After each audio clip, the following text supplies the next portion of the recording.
Hello hello hello, क्या हाल चाल। परिश्रम 2026 बैच में आईसा ईसा ईसा क्या हाल है सबके। जल्दी से बता दीजिए माय डियर ललूलाल्स के क्या है हाल चाल्स। क्या हाल चाल्स माय डियर ललूलाल्स। नया नया चैप्टर एम आई, फुल फॉर्म इलेक्ट्रोमैग्नेटिक इंडक्शन।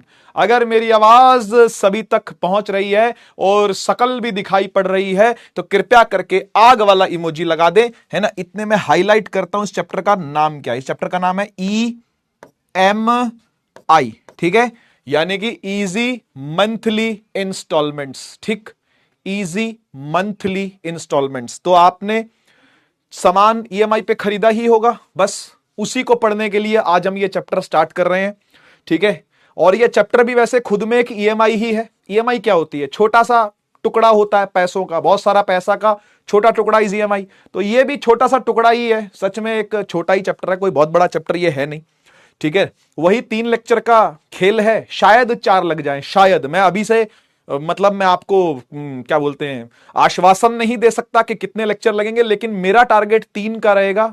अगर गॉड्स प्लान रहा तो 4 भी हो सकते हैं, ठीक है ना। और गॉड्स प्लान आपको पता है कि ऊपर ही होता है हमेशा, ठीक है। तो लेट अस सी, ठीक है। बाकी मैं अपने दिमाग में एक टारगेट बना के चलता हूं, उस लिहाज से मैं आपको बता रहा हूं, ठीक है। मेरी बेटा तबीयत एकदम सही है, मैं बहुत ही बेटर फील कर रहा हूं, एनर्जेटिक फील कर रहा हूं, और होपफुली आप लोग को भी मजा आ रहा होगा, ठीक है।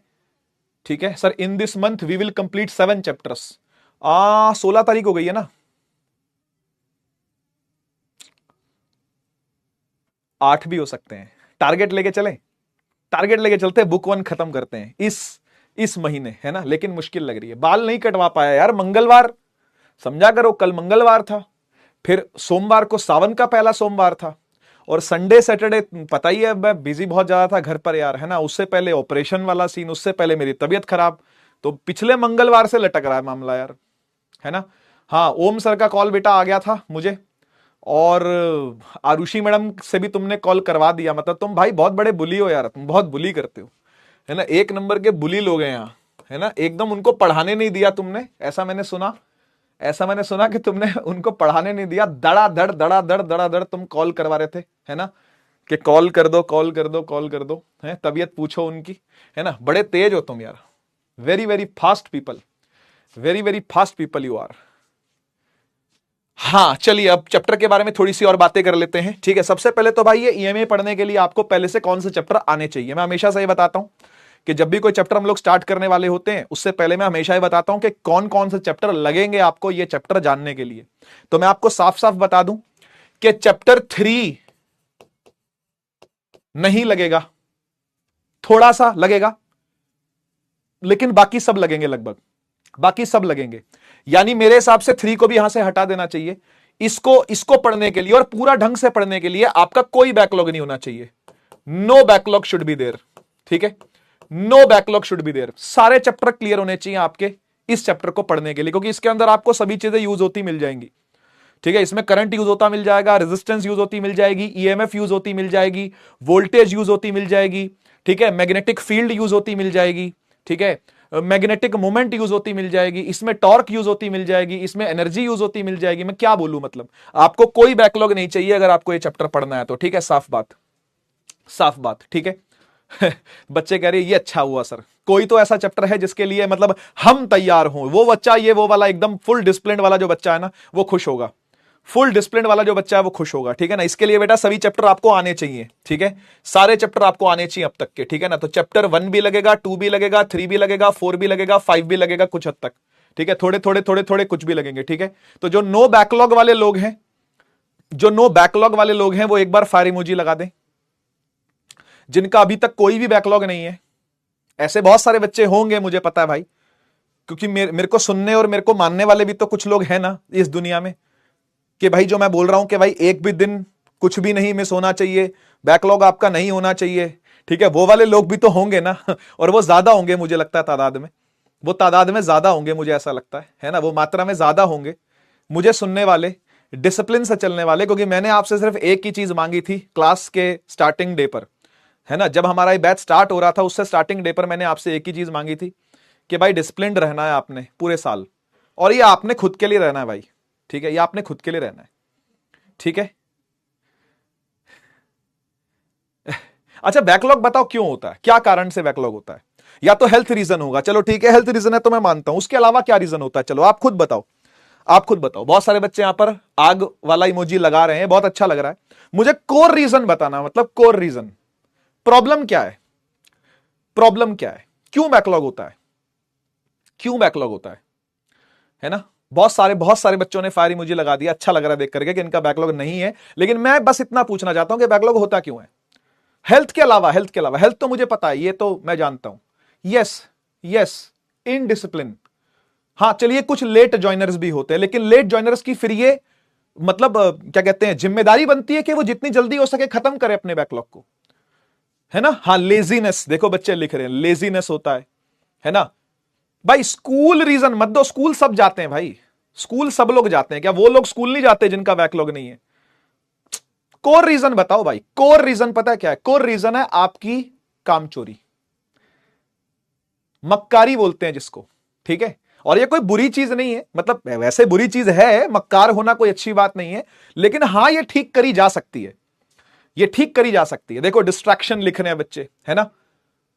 हाँ लेजीनेस, सच बात है, ये सच बात है यार, यकीन करो भाई अपने पर यार, और अपनी कमी पहचानो। जब तक आप दूसरे को ब्लेम करते रहोगे ना, मैं सच बता रहा हूं ये बात, जब तक आप अपनी गलतियों के लिए, अपनी कमियों के लिए दूसरे को ब्लेम करते रहोगे ना, एग्जाम्स को ब्लेम कर रहे हैं, स्कूल को ब्लेम कर रहे हैं, ठीक है, और क्या, और किसको ब्लेम कर रहे हो, और किसको ब्लेम करोगे भाई? मत करो भाई, मत करो, ब्लेम मत करो, ब्लेम मत करो। कोर रीजन बताओ मुझे, कोर रीजन, कोर रीजन क्या है? यस कोर रीजन केयरलेसनेस है, कोर रीजन डिस्ट्रैक्शन है, कोर रीजन आपका मोबाइल चलाना है, आपकी गेम खेलना है। अब बच्चे सच लिख रहे हैं, सच लिखो यार, जब तक तुम सच नहीं कबूलोगे ना उसको ठीक नहीं कर सकते। जब तक तुम सच नहीं लिखोगे तुम कबूल नहीं कर सकते कि गलती क्या है, गलती किसकी है, और जब तक खुद की गलती नहीं मानोगे ना उसको ठीक नहीं कर सकते आप। वो ठीक करने का आपका इंटेंट भी होगा ना तो भी वो ठीक नहीं होगी। यस यस, करेक्ट, बिल्कुल सही बेटा, दिल पे हाथ रख के सच बोलो।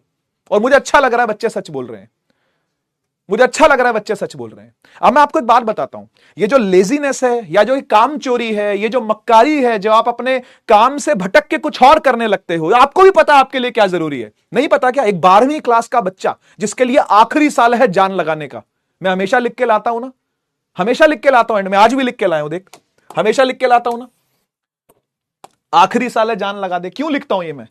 क्योंकि ये आखिरी साल है सच में, इसके बाद कोई नहीं बोलेगा पढ़ने के लिए, भाई सच बोल रहा हूं। कॉलेज में जाएगा ना, कॉलेज में जाएगा डे 1 से मस्ती चालू होगी, डे 1 से। और कोई कोई दिन आएंगे जब मस्ती नहीं भी होगी, स्ट्रेस होगा, प्रेशर होगा, वो सब चीजें भी चलेंगी कॉलेज के अंदर, है ना। जब जॉब लगने वाला टाइम आएगा आपका, 3 साल पढ़ लोगे, 2.5 साल पढ़ लोगे, उसके बाद जब जॉब लगने वाला टाइम आएगा तब हल्का सा प्रेशर आता है, सब पे आता है। असाइनमेंट का प्रेशर आएगा, अटेंडेंस का प्रेशर आएगा, स्कूल कॉलेज में भी इस तरीके के प्रेशर चलते हैं थोड़े थोड़े, लेकिन मस्ती मौज मस्ती ज्यादा चलती है। तब सच बता रहा हूं कोई नहीं बोलेगा पढ़ने के लिए। तो भाई चलो छोड़ दो, मैं पढ़ाई की बात नहीं करता, मैं बात करता हूं कि आप काम चोरी जो है ना वो क्यों कर रहे हो। देखो एक बात हमेशा ध्यान रखना, मुझे एक चीज याद आ गई, एक सिंगर है जिनका नाम है सतिंदर सरताज, पंजाबी सिंगर है। अगर आपने उनके गाने सुने हो तो बड़े बहुत ही सूदिंग गाने होते हैं उनके, सरताज के बहुत सारे फेमस सॉन्ग्स हैं। अभी आजकल भी एक गाना उनका बहुत फेमस हुआ था, उड़ारियां उड़ारियां करके गाना है, पता नहीं ऐसा कुछ नाम है उसका गाने का, मुझे बोल याद है गाने के, लेकिन गाने का एग्जैक्ट नेम क्या याद नहीं है। उन्होंने ना एक बहुत पहले गाना गाया था, और तब मैं छोटा था, तब मैं मतलब 11th-12th में रहाऊंगा, 10th में रहूंगा, तब उन्होंने गाना गाया था। और शायद आप में से अगर कोई पंजाबी गाने सुनता है तो उन्होंने ये गाना सुना होगा, ये बहुत पुराना सॉन्ग है, जब मैं आपके जितना था तब मैंने ये गाना सुना था। गाने का नाम था जित दे निशान, जित दे निशान। जित दे निशान मतलब होता है जीत के निशान, जब जीत होती है तो उसके निशान क्या होते हैं। तो गाने के बोल कुछ इस प्रकार है, हाँ मैं गा देता हूं, बच्चे कह रहे सर गा दो, मैं गा देता हूं, ठीक है ना। न न न न न न न न न न ऐसे करके ट्यून है उसकी, जित दे निशान, हाँ ऐसे, जित दे निशान सदा लाए चांदे झंडे नाल, पहला वार कलमा दा दूजा वार खंडे नाल, चार ही तरीके ना बंदा करे कम सदा शौक नाल प्यार नाल लालच जा डंडे नाल जित दे निशान सदा लाए जांदे झंडे नाल पहला वार कलमा दा दूजा वार खंडे नाल चार ही तरीके ना बंदा करे कम सदा शौक नाल प्यार नाल लालच जा डंडे नाल। इसका मतलब पता क्या है, मुझे बचपन में समझ में ये चीज आ गई थी ये गाना सुन करके कि भाई काम करने के ना ये चार पर्पस होंगे, चार ही तरीकों से कोई भी काम करेगा इस पूरी दुनिया में। तो वो बोल रहा है ये चार ही तरीके आना बंदा करे कम सदा। सदा इंसान जो है ना वो चार तरीकों से ही काम करता है। कौन कौन से चार तरीके हैं? तो बोले पहला तरीका है शौक, या तो शौकीन होगा, शौक होगा उसको तो वो काम करेगा। जैसे मुझे शौक है पढ़ाने का, तो मैं चाहे बीमार भी होता हूं ना तो भी मेरी इच्छा करती है कि मैं पढ़ाऊं, क्योंकि मेरा शौक है, मुझे खुशी मिलती है इस चीज से। दूसरा शौक नाड़ प्यार नाड़ लालच जा डंडे नाड़। तो दूसरा है भाई प्यार से, जैसे मम्मी जैसे पापा आपके लिए कुछ भी करते हैं वो प्यार से करते हैं, है ना भाई। शौक से तो नहीं कोई पोटी साफ करता अपने बच्चों की, सुसु साफ करता है ना, लेकिन आपकी करी है उन्होंने जब आप बहुत छोटे थे, है ना। आप कुछ बोलते हो खाना बनाने के लिए मम्मी बना करके लाती है, तो ये प्यार से काम करता है। आपसे भी कोई बोलता है यार प्यार से, यार ये कर देना यार, भाई नहीं है यार, बहन नहीं है यार, कर देना यार, कर देना यार, है ना। भैया बोलते हैं, दीदी बोलती है, कुछ इस तरीके की चीजें तो तुम प्यार से कर देते हो। तो पहला होता है शौक, दूसरा होता है प्यार, तीसरा लालच। लालच में आकर के पैसे का लालच हो सकता है, रुतबे का लालच हो सकता है, ठीक है ना, किसी कुर्सी का लालच हो सकता है, तो बंदा काम करता है, ठीक है ना। कोई लालच उसको मिलेगा पैसे का, रुतबे का, ठीक है, दौलत का, शोहरत का, इज्जत का, है ना, तो बंदा काम करता है, ठीक है। और चौथा है डंडा। डंडा समझ गए ना अब, ठीक है। तो भाई तुम चुन लो इसमें से क्या चुनते हो। इसके अलावा कोई पांचवा तो नहीं है, मतलब सतिंदर सरताज ने अपने गाने में तो कोई पांचवा बताया नहीं, और मुझे लाइफ में भी नहीं मिला। मैंने भी कुछ हद तक लाइफ जी ली है, जिंदगी के 30 साल मैंने भी काट लिए इस दुनिया में, है ना। तो मैं ये बात मैं बिल्कुल बिलीव कर रहा हूं, और तभी मेरे दिमाग में एकदम से ये सबकॉन्शियसली गाना आ गया। जित दे निशान सदा लाए जांदे झंडे नाल पहला वार कलमा दा दूजा वार खंडे नाल चार ही तरीके ना बंदा करे कम सदा शौक नाल प्यार नाल लालच जा डंडे नाल। डंडा समझ गए? हां, तो अब आप चुन लो अपना पर्पस, चुन लो क्या पर्पस है। पैसे के लिए पढ़ाई करनी है, एक अच्छे फ्यूचर, बेटर फ्यूचर के लिए करनी है, तो ठीक है भाई, लालच हो गया। शौक से करते हो पढ़ाई, अगर मन करता है पढ़ाई करने का कि भाई फिजिक्स पढ़ने की इच्छा करती है, फिजिक्स में बीएससी करूंगा, फिर एमएससी करूंगा, पीएचडी करूंगा, ठीक है, तो शौक है पढ़ाई करने का, करो। प्यार से करते हो, है ना, जैसे मैं आपसे बोलता हूं यार पढ़ ले यार, प्यार से कह रहा हूं पढ़ ले यार, मान जा यार, पढ़ ले यार, मेरे लिए पढ़ ले यार, अपने लिए पढ़ ले यार, प्यार से पढ़ते हो। या फिर चौथा वाला है डंडा, ठीक है। तो मुझे मत बताओ, यहां पे बच्चे बता रहे हैं, आप चुन लो, लेकिन आप चुन लो, ठीक है, चुन लो आप किस चीज के लिए आपको कोई भी काम करना हो। पढ़ाई की बात नहीं हो रही है, कोई भी जीवन में काम करना हो तो पर्पस क्या है। और फिर आपको जब वो पर्पस दिखेगा ना कि भाई मैं शौक से कर रहा हूं, कि मैं प्यार से कर रहा हूं, कि मैं लालच से कर रहा हूं, या मैं डंडे से कर रहा हूं, ठीक है ना, तो बस आप समझ जाओगे कि भाई ये चीज मेरे साथ हो रही है, या ये चीज मुझे मोटिवेट करेगी काम करने के लिए, तो काम करते रहोगे आप, ठीक है। तो ध्यान रखिएगा, ठीक है। सतिंदर सरताज ने आज से कई साल पहले ये लाइन अपने गाने में डाल दी थी, और मैंने बचपन में सुन ली थी लाइन, 10th या 11th में शायद मैं था, तब मैंने गाना सुना था, जहां तक मुझे याद है। ठीक है जी, ठीक है जी, समझ गए, ठीक है। हाँ, चौथा कह रहा डंडा मतलब बेटा जब पढ़ती है पीछे से, ठीक है ना जब घर वाले डंडा मारते हैं, ठीक है, कि पढ़ना है। हाँ, वो गरीबी भी एक डंडा ही है भाई। गरीबी से बाहर निकलने के लिए, गरीबी भी क्या है, एक तरह का दुख ही है, वो भी आपको मोटिवेट ही करेगा आगे बढ़ने के लिए, ठीक है ना। अगर गरीबी है घर में, ठीक है, तो ये सिर्फ फेज है लाइफ का, ऐसा समझो। ये कोई कर्ज नहीं है, ये कोई भगवान ने आपके जीवन में कोई कर्ज नहीं डाल रखा, ये आपके जीवन में मोटिवेशन डाली है भगवान ने, ठीक है। ये चौथा डंडा ही है। तो गरीबी एक तरीके का डंडा ही समझना कि मुझे इससे बाहर निकलना है, ठीक है, समझ गए। बस इतनी 4 ही लाइनें आती है, मुझे इससे ज्यादा आती भी नहीं भाई, और नहीं सुना पाऊंगा मैं ठीक है। चलो लेक्चर स्टार्ट करते हैं, ठीक है। गाना भी सुन लिया तुमने, आ जाओ हाँ जी, तो फिर आते हैं हम लोग ईएमआई पर, इलेक्ट्रोमैग्नेटिक इंडक्शन पर। तो मैंने आपको बताया कि सारे ही चैप्टर आपको पढ़ने पड़ेंगे, बैकलॉग आपका कोई नहीं होना चाहिए। अगर बैकलॉग है तो फिर उसको मैनेज करना पड़ेगा आपको, मतलब जल्दी से जल्दी हो सके तो क्लियर कर लीजिए उसको, ठीक है। आज है लेक्चर नंबर 1, लेक्चर 1 में हम लोग क्या देखेंगे इलेक्ट्रोमैग्नेटिक इंडक्शन में? हम देखने वाले हैं फ्लक्स, मैग्नेटिक फ्लक्स। और आपको याद होगा इलेक्ट्रिक फ्लक्स हम लोग पढ़ चुके हैं, तो मैं थोड़ी सी यादों की बारात आपको दूंगा जब बात आएगी तब, ठीक है ना। हमारा मेन टॉपिक मैग्नेटिक फ्लक्स है। अच्छा, अरे यार वो चीज तो रह ही गई करनी, अरे यार माइंड से निकल गया यार, माइंड से निकल गया, माइंड से निकल गया। एक सेकंड रुकना जरा, एक सेकंड रुकना, एक सेकंड रुकना। वो टीचर वाला लगा दो, teacher will be back soon वाला है ना आपके पास, वो एक बार लगा दो।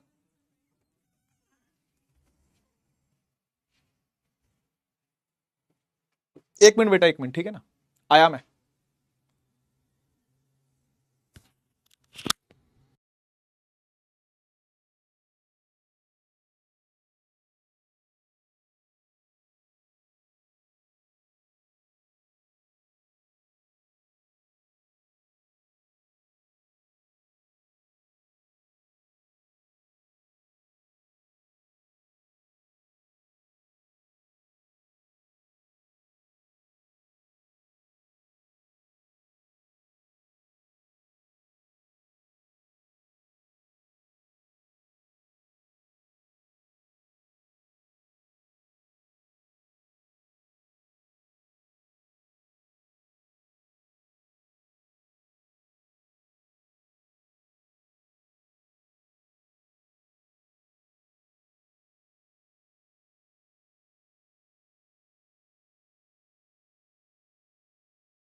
हाँ तो भाई होपफुली आपको अब स्क्रीन दिख रही होगी, है ना। मैं ये लाना भूल गया था यार, मैंने तुरंत लगवाया अभी अभी, ठीक है। मतलब ले रखा था मैंने, ये बस चिपकाना इसको भूल गया था मैं, ठीक है। हाँ जी, तो हम लोग भाई मैग्नेटिक फ्लक्स देखेंगे और फैराडे साहब के लॉस देखेंगे, ठीक है। फैराडे साहब के लॉस देखेंगे, ठीक है। और थोड़े से क्वेश्चंस की प्रैक्टिस भी करेंगे आज, ठीक है। आओ, हमारा जो भाई ये चैप्टर है, ठीक है, ये कहां पर आ चुका है, यूनिट 4 पर आ चुके हैं हम, ठीक है। यूनिट 3 हमारी कंप्लीट हो चुकी है बेटा, यानी चैप्टर 4 हम लोगों ने पढ़ लिया। मूविंग चार्ज एंड मैग्नेटिज्म, सबसे बड़ा चैप्टर यही है इन सारे चारों चैप्टरों को मिला करके। फिर आपने छोटू चैप्टर भी पढ़ लिया, मैग्नेटिज्म एंड मैटर, 3 लेक्चर जिसके अंदर आपको लगे, ठीक है ना। फिर ये ईएमआई आता है, इलेक्ट्रोमैग्नेटिक इंडक्शन, ठीक है। और फिर आता है चैप्टर 7 ऑल्टरनेटिंग करंट, ये सब मिला करके 17 नंबर का है, ठीक है। इलेक्ट्रोमैग्नेटिक इंडक्शन की बात करूं तो 5 नंबर का, मैक्सिमम 5 नंबर का चैप्टर है ये, ठीक है। हाँ, इससे थोड़ा बड़ा है, मैग्नेटिज्म एंड मैटर से थोड़ा बड़ा है और इससे काफी छोटा है। तो आपको देखने को मिल जाएगा कि ईएमआई कोई बहुत बड़ा चैप्टर नहीं है, ठीक है। और इसका सिलेबस भी थोड़ा सा देख लेते हैं हम लोग, ये सिलेबस भी है इसका। तो यूनिट 4 ईएमआई एसी बोलते हैं इस यूनिट को, ठीक है। और चैप्टर 6 ईएमआई है ना, इसको ईएमआई कहते हैं, ठीक है। फुल फॉर्म है इसकी electromagnetic induction. Easy monthly installment नहीं है बेटा, क्षमा करें, ठीक है। अगर आपने वो समझ लिया हो तो वो नहीं है, फुल फॉर्म इसकी इलेक्ट्रोमैग्नेटिक इंडक्शन है। क्या होता है जानेंगे इसको, ठीक है। तो ईएमआई की सबसे पहले डेफिनेशन आएगी, फिर फैराडे साहब के लॉज आएंगे, ठीक है। इंड्यूस ईएमएफ क्या होती है, इंड्यूस करंट क्या होता है, ये सब पढ़ना है अपने को। लेंज का लॉ पढ़ेंगे हम लोग, सेल्फ और म्यूचुअल इंडक्शन पढ़ेंगे। इसके अलावा यहां पर जो नहीं लिखा हुआ वो है एसी जनरेटर, ठीक है। तो एसी जनरेटर भी पढ़ेंगे, वो भी है आपके सिलेबस में और एनसीईआरटी में भी है। यहां नहीं लिखा हुआ, कोई कारण रहा होगा, पता नहीं क्यों नहीं लिखा इन्होंने, लेकिन लिखा होना चाहिए, एनसीईआरटी में ये है। तो एसी जनरेटर को भी हम लोग पढ़ेंगे, डेफिनेटली पढ़ेंगे, ठीक है। और एसी जनरेटर को पढ़ने के बाद आपका चैप्टर एसी स्टार्ट होगा, क्योंकि एसी पैदा कैसे होता है वो इस चैप्टर में पढ़ना है आपको। एसी क्या है? ऑल्टरनेटिंग करंट, है ना। एसी का नाम, एसी की फुल फॉर्म क्या है? देखो, ऑल्टरनेटिंग करंट, ठीक है। तो ऑल्टरनेटिंग करंट पैदा कैसे होता है? ईएमआई से। ऑल्टरनेटिंग करंट पैदा कैसे होता है? ईएमआई से। तो ईएमआई पहले पढ़ना पड़ेगा, तभी आप एसी पढ़ोगे, ये ऑर्डर में ही चलेगा, ठीक है ना।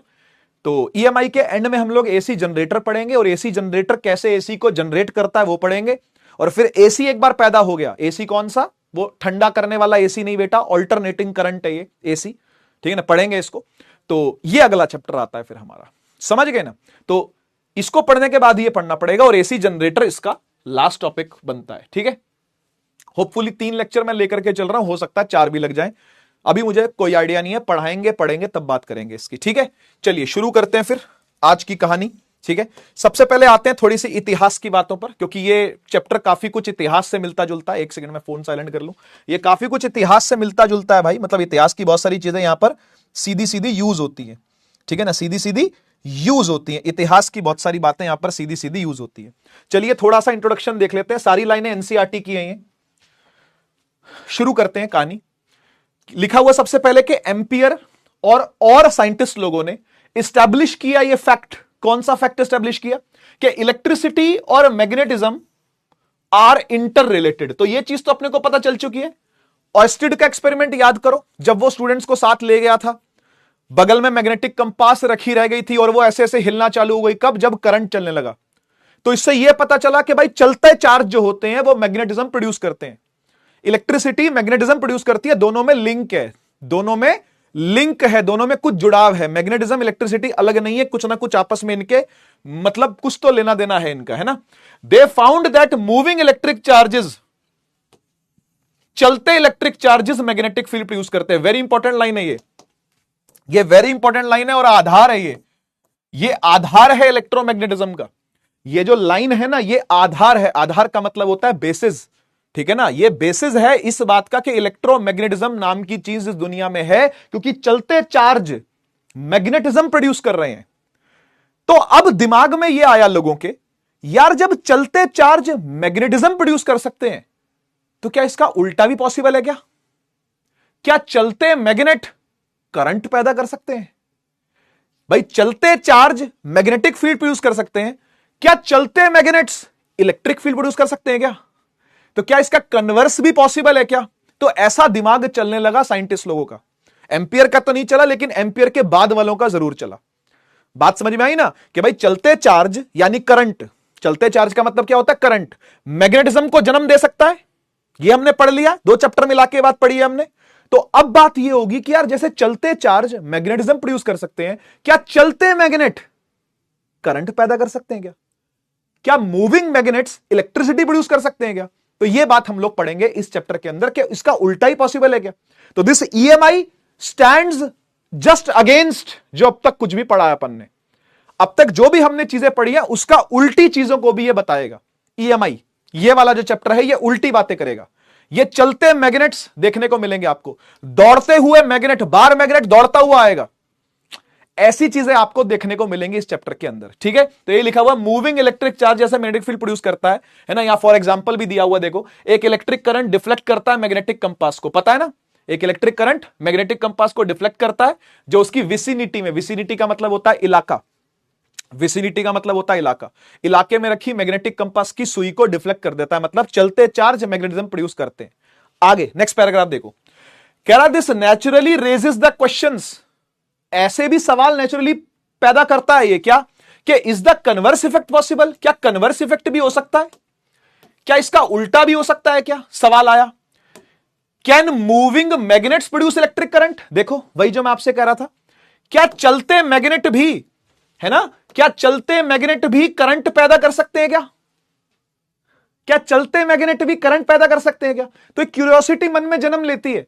तो वही बात ये कर रहा है कि साइंटिस्ट लोगों के दिमाग में ये भी आया कि यार चलते चार्ज मैग्नेटिज्म प्रोड्यूस करते हैं, चलते मैग्नेट करंट प्रोड्यूस कर सकते हैं क्या? इलेक्ट्रिसिटी पैदा हो सकती है क्या? तो ऐसी बातें मन में उठी। Does the nature permit such a relation between electricity and magnetism? क्या नेचर जो है, क्या वो ऐसा रिश्ता परमिट करता है क्या कि इलेक्ट्रिसिटी मैग्नेटिज्म को जन्म दे रही है तो मैग्नेटिज्म इलेक्ट्रिसिटी को जन्म देता हो? उल्टा भी पॉसिबल होना चाहिए। सही बात है ना? कह रहे द आंसर इज रीसाउंडिंग यस। वही आपको इस चैप्टर में पढ़ना है। ठीक है, तो अब एक्सपेरिमेंट किस किसने किए इस चैप्टर की शुरुआत में, वो सुनते हैं। ठीक है, कह रहे एक तो है भाई साहब जिनका नाम है माइकलाल फेराडे। माइकल फेराडे, माइकलाल नहीं, माइकल फेराडे। ठीक है ना? तो पहला एक्सपेरिमेंट माइकल फेराडे है ना, इंग्लैंड में, और जोसेफ हेनरी साहब यूएसए में, इन्होंने मिलकर के किए। ठीक है ना? इन्होंने अपनी अपनी जगह पे एक्सपेरिमेंट्स किए। Conducted around 1830। देखो काफी पहले की बात है, मतलब ऑयस्टेड के ही अराउंड तभी की बात है। ऑयस्टेड ने एक्सपेरिमेंट कर दिया, उसके बाद कुछ सालों के बाद की बात है। Demonstrated conclusively that electric current were induced in closed coils when subjected to changing magnetic fields. यानी जब मैग्नेटिक फील्ड को चेंज किया गया, और वो कैसे चेंज किया गया हम लोग देखेंगे। जब मैग्नेटिक फील्ड को क्या किया गया, चेंज किया गया, तो इनके अंदर करंट इंड्यूस हो गया। इंड्यूस का मतलब होता है जागृत हो गया, जन्म हो गया करंट का। और करंट के जन्म का मतलब क्या है? चार्ज का चलना हो गया। कैसे चार्ज का चलना हो गया? बोले चेंजिंग मैग्नेटिक फील्ड करके। मैग्नेटिक फील्ड्स को चेंज करके करंट को पैदा कर दिया, मतलब कन्वर्स पॉसिबल कर दिया इन्होंने कन्वर्स पॉसिबल कर दिया। समझ गए ना? पहला पैराग्राफ बेटा यह कहता है कि मूविंग चार्ज जिसका मतलब करंट ही होता है, मूविंग चार्ज जिसका मतलब करंट ही होता है, यह पैदा कर सकता है किसको? मैग्नेटिज्म को। सही बात है ना? और आखिरी में क्या बोला जा रहा है? आखिरी में बोला जा रहा है कि भाई चलते मैग्नेट्स, मूविंग, ये चेंजिंग मैग्नेटिक फील्ड कैसे होती है? मैग्नेट को आगे पीछे दौड़ा के होती है। ठीक है ना? तो क्या मूविंग मैग्नेट्स भी करंट पैदा कर सकते हैं क्या? इलेक्ट्रिसिटी प्रोड्यूस कर सकते हैं क्या? तो आंसर इज यस, ऐसा हो सकता है। ठीक है, लेकिन यह सब कुछ जानने के लिए आपको पहले एक छोटा सा कॉन्सेप्ट पढ़ना पड़ेगा। सब कुछ जानने के लिए आपको एक छोटा सा कॉन्सेप्ट पढ़ना पड़ेगा, वो है मैग्नेटिक फ्लक्स। उसे कहते हैं फ्लक्स। आपको फ्लक्स सीखना पड़ेगा पहले। तो ऐसा नहीं है कि आपको फ्लक्स नहीं आता। चैप्टर 1 के अंदर आपने फ्लक्स पढ़ा था। मैं थोड़ा सा याद दिलवाता हूं आपको, यादों की बारात दे करके। ठीक है, आओ साइड में आओ साइड में आगे देखो जरा, यहां पे आगे देखो। हम लोगों ने चैप्टर 1 में यादों की बारात में यह देखा था कि भाई जो फ्लक्स होता है हमारा, है ना, जो फ्लक्स होता है वो ऐसे लिखा जाता है फाइ से। अगर आपको याद आए तो फाइ से लिखा जाता है ना, इलेक्ट्रिक फ्लक्स बोलते हैं इसको। तो फाइ ई लगा लेते कभी कभी, और कभी कभी नहीं भी लगाते, कभी कभी लगा लेते, कभी कभी नहीं भी लगाते। समझ में आता है अपने को कि फ्लक्स पढ़ रहे हैं तो इलेक्ट्रिक फ्लक्स की बात हो रही होगी, और इस सिंबल को फाइ बोलते हैं, है ना। और ये होता था क्या? ये होता था E vector dot A vector. याद करो, सबसे पहले फ्लक्स का फॉर्मूला मैंने यही लिखा था। पन्ने पलट लो, अच्छे से यादों की बारात पहुंच जाएगी आपके घर तक। ठीक है, बारात का स्वागत फिर पान पराग से ही होगा। ठीक है, तो एक बार बता दो जरा, है ना, याद आ रहा होगा। इलेक्ट्रिक फील्ड और एरिया वेक्टर का कॉन्सेप्ट भी मैंने आपको बताया था उस टाइम पर, इसलिए चैप्टर 1 का बैकलॉग नहीं होना चाहिए जब आप ये पढ़ रहे हो। ऑब्वियसली आपको दिख रहा है ना। और एरिया वेक्टर में थोड़ा सा याद भी दिलवा देता हूं आपको क्या होता है। एरिया वेक्टर होता है आउटवर्ड नॉर्मल, ऐसा हमेशा बाहर निकल रहा होता है। मतलब अगर ये एरिया है, अगर ये कोई एरिया है तो एरिया वेक्टर ऐसा होता है। दिख रहा है 90 डिग्री पर निकल रहा होता है। आउटवर्ड नॉर्मल बोलते हैं। आउटवर्ड मतलब बाहर निकला हुआ, नॉर्मल मतलब 90 डिग्री पर। मतलब ऐसा नहीं बनेगा कभी भी एरिया वेक्टर, ऐसा नहीं बनेगा कभी भी एरिया वेक्टर, ऐसा नहीं बनेगा कभी भी एरिया वेक्टर, ऐसा नहीं बनेगा कभी भी एरिया वेक्टर, ऐसा ही बनेगा। क्लियर है ना? तो ये वो एरिया वेक्टर है, और ये क्या है? Electric field. और दोनों के बीच में डॉट का प्रोडक्ट है, और डॉट प्रोडक्ट अगर होता है तो बेटा इसको लिखते हैं ई ए कॉस थीटा, है ना, ई ए कॉस थीटा। तो ये बातें हैं बचपन की। बचपन मतलब जब 12वीं स्टार्ट हुई थी तब की ये बातें हैं बचपन की। सेम तरीका है, बिल्कुल सेम तरीका है, बस इलेक्ट्रिक फील्ड की जगह मैग्नेटिक फील्ड डाल दो, खत्म, मैग्नेटिक फ्लक्स बन गया। इलेक्ट्रिक फील्ड की जगह क्या डाल दो? मैग्नेटिक फील्ड डाल दो। इसको लिखते हैं फाइ बी। जैसे इसको फाइ ई लिखते हैं इलेक्ट्रिक फ्लक्स, मैग्नेटिक फ्लक्स को लिखते हैं फाइ बी। और फाइ बी कैसे लिखा जाएगा? अगेन वही वाली कहानी, बी डॉट ए, खत्म। खोलेंगे तो B A cos theta, B A cos theta. एक डायग्राम से समझाता हूं, थोड़ा बेटर समझ में आएगा। ठीक है, इमेजिन करिएगा मेरा एरिया कुछ ऐसा है, ठीक है ना, कुछ ऐसा एरिया है, ठीक है, ये एरिया है, राइट। और जो मैग्नेटिक फील्ड है वो कुछ ऐसी है, मैग्नेटिक फील्ड कुछ ऐसी है, इस तरीके से मैग्नेटिक फील्ड है पूरे इलाके में, ठीक है, इस तरीके से मैग्नेटिक फील्ड है पूरे इलाके में। इलाका तेरा होगा, धमाका मेरा होगा, है ना, वही वाली बात हो रही है यहां पर देखो तो, ठीक, ऐसे हट जाओ, हाँ। तो ये क्या है, ये मैग्नेटिक फील्ड है बी, है ना, ये मैग्नेटिक फील्ड है बी।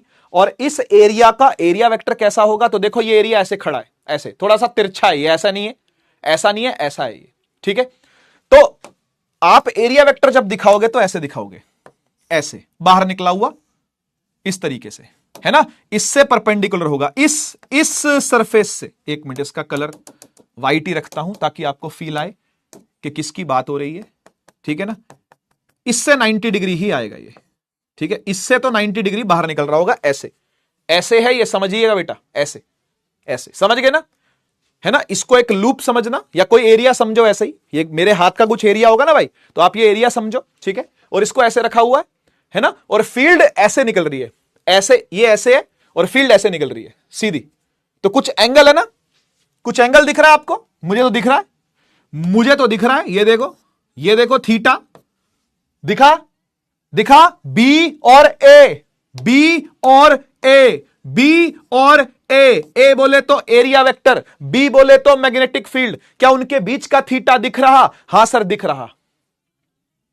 बस फ्लक्स लिख सकते हो आप, इसका फ्लक्स लिखो फाइ बी।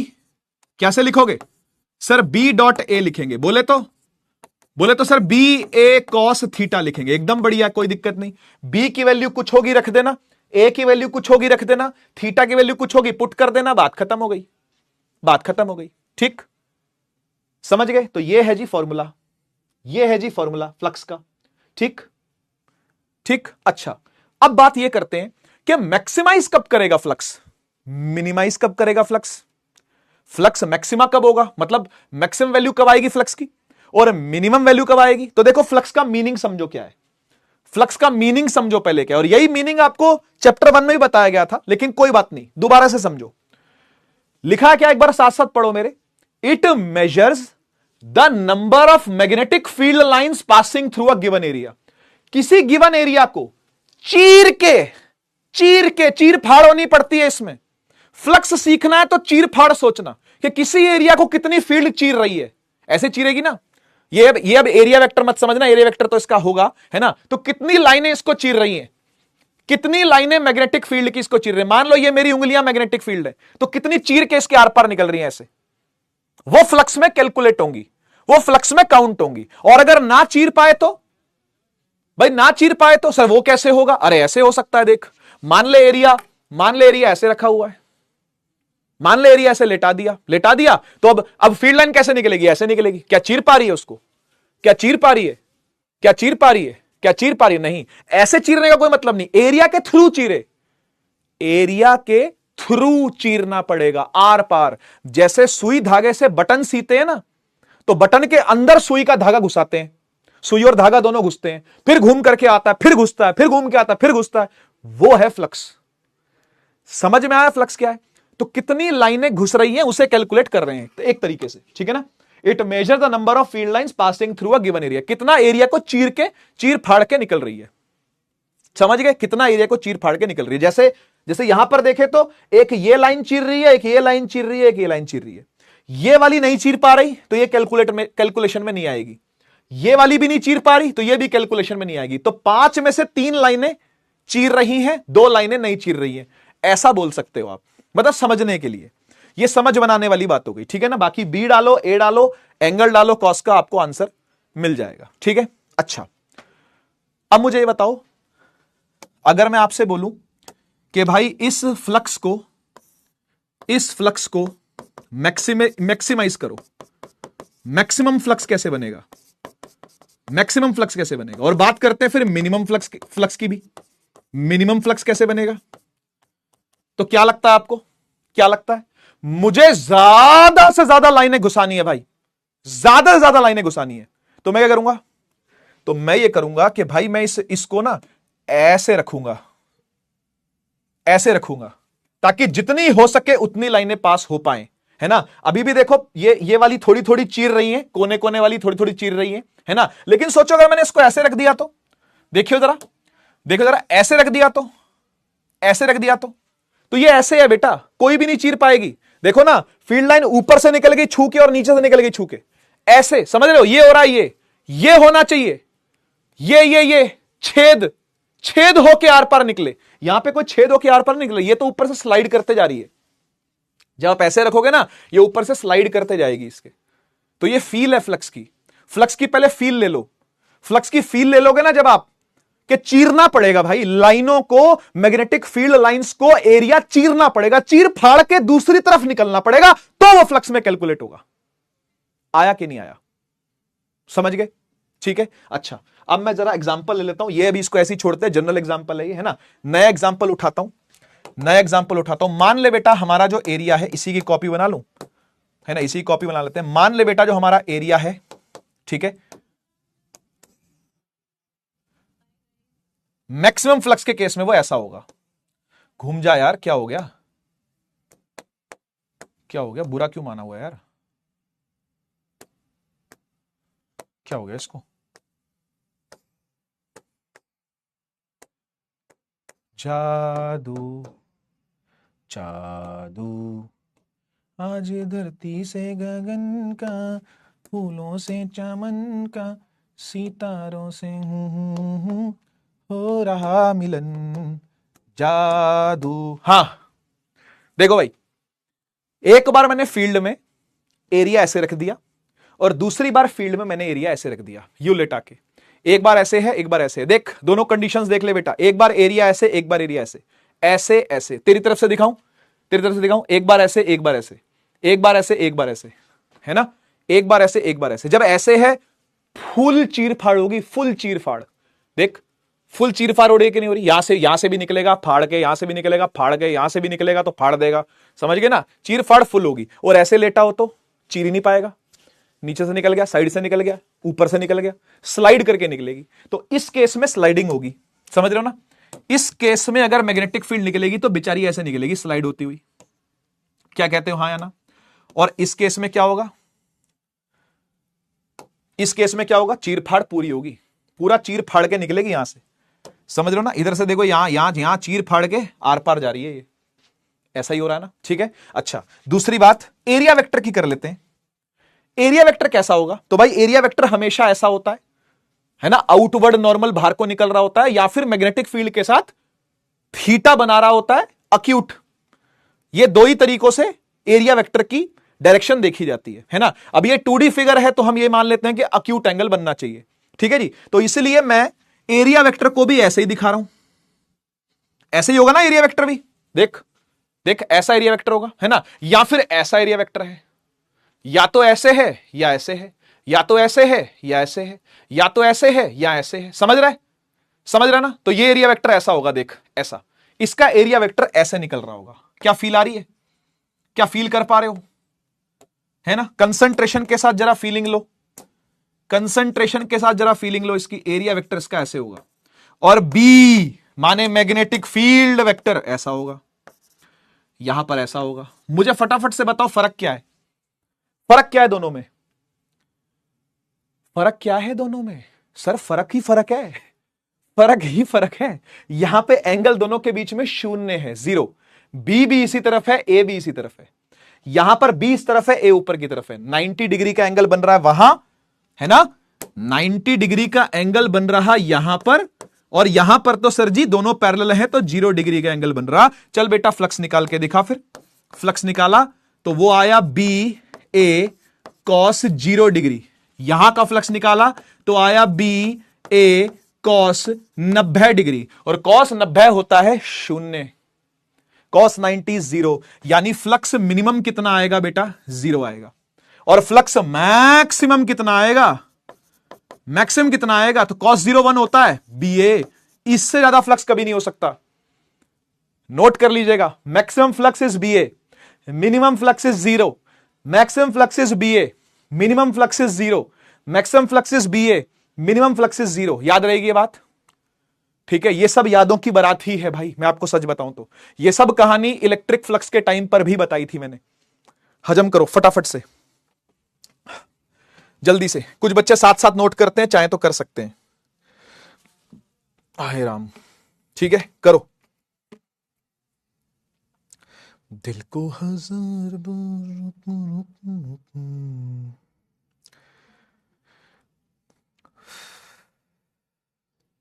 ठीक है, ठीक है जी।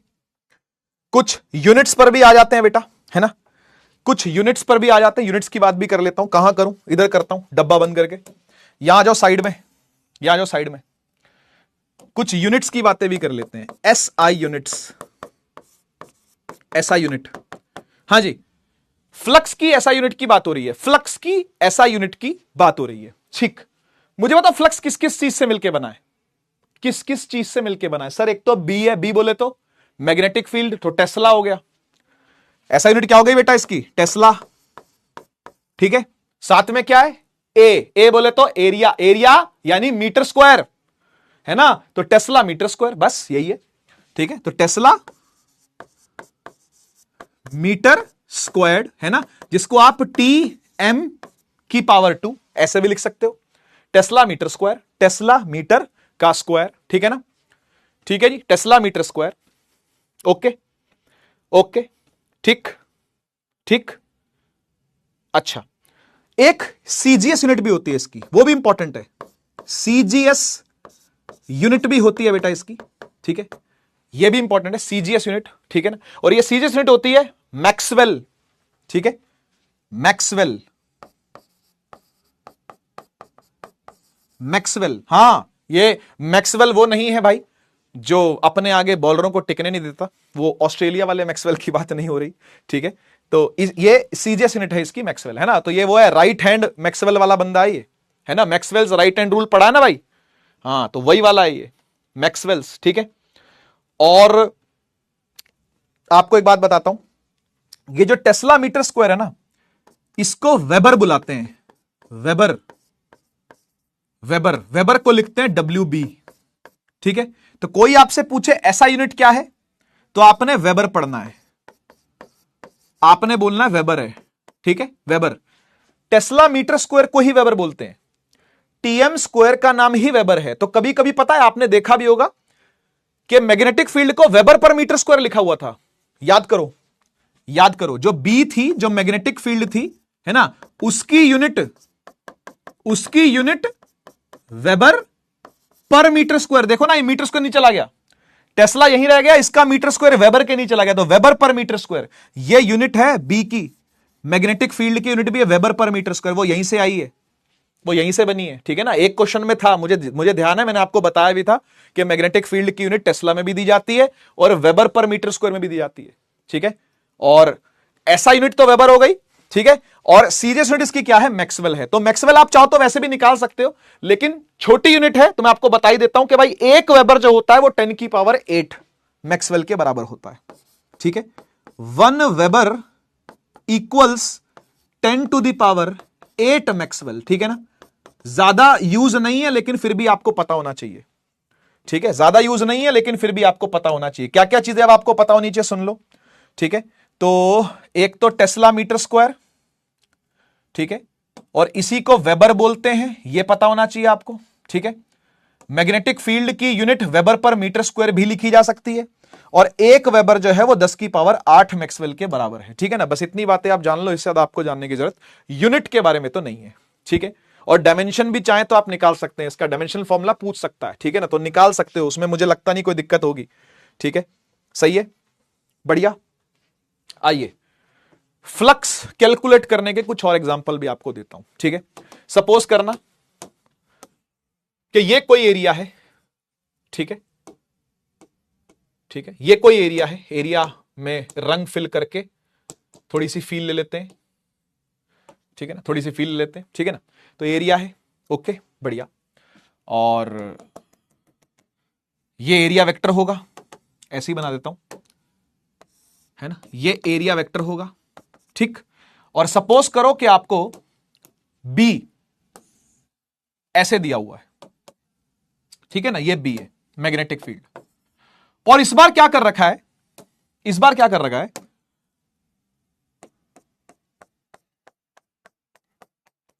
कि आपको जो एंगल गिवन है ना, वो ये वाला गिवन है, ये एंगल गिवन है, मान लो 60 डिग्री, ठीक है, 60 डिग्री। और मैग्नेटिक फील्ड सपोज करो आपको गिवन है 2 टेस्ला, 2 टेस्ला, और एरिया आपको गिवन है सपोज करो 5 मीटर स्क्वायर। और आपसे पूछे भाई फ्लक्स निकालिए कितना है, बताओ, करो कैलकुलेट, रफ कॉपी निकालो फटाफट जल्दी, रफ कॉपी निकालो फटाफट जल्दी से, बताइए कितना एरिया आएगा, ओ कितना फ्लक्स आएगा, कितना फ्लक्स आएगा, जल्दी से, जल्दी से भाई, जल्दी से, कितना फ्लक्स आएगा।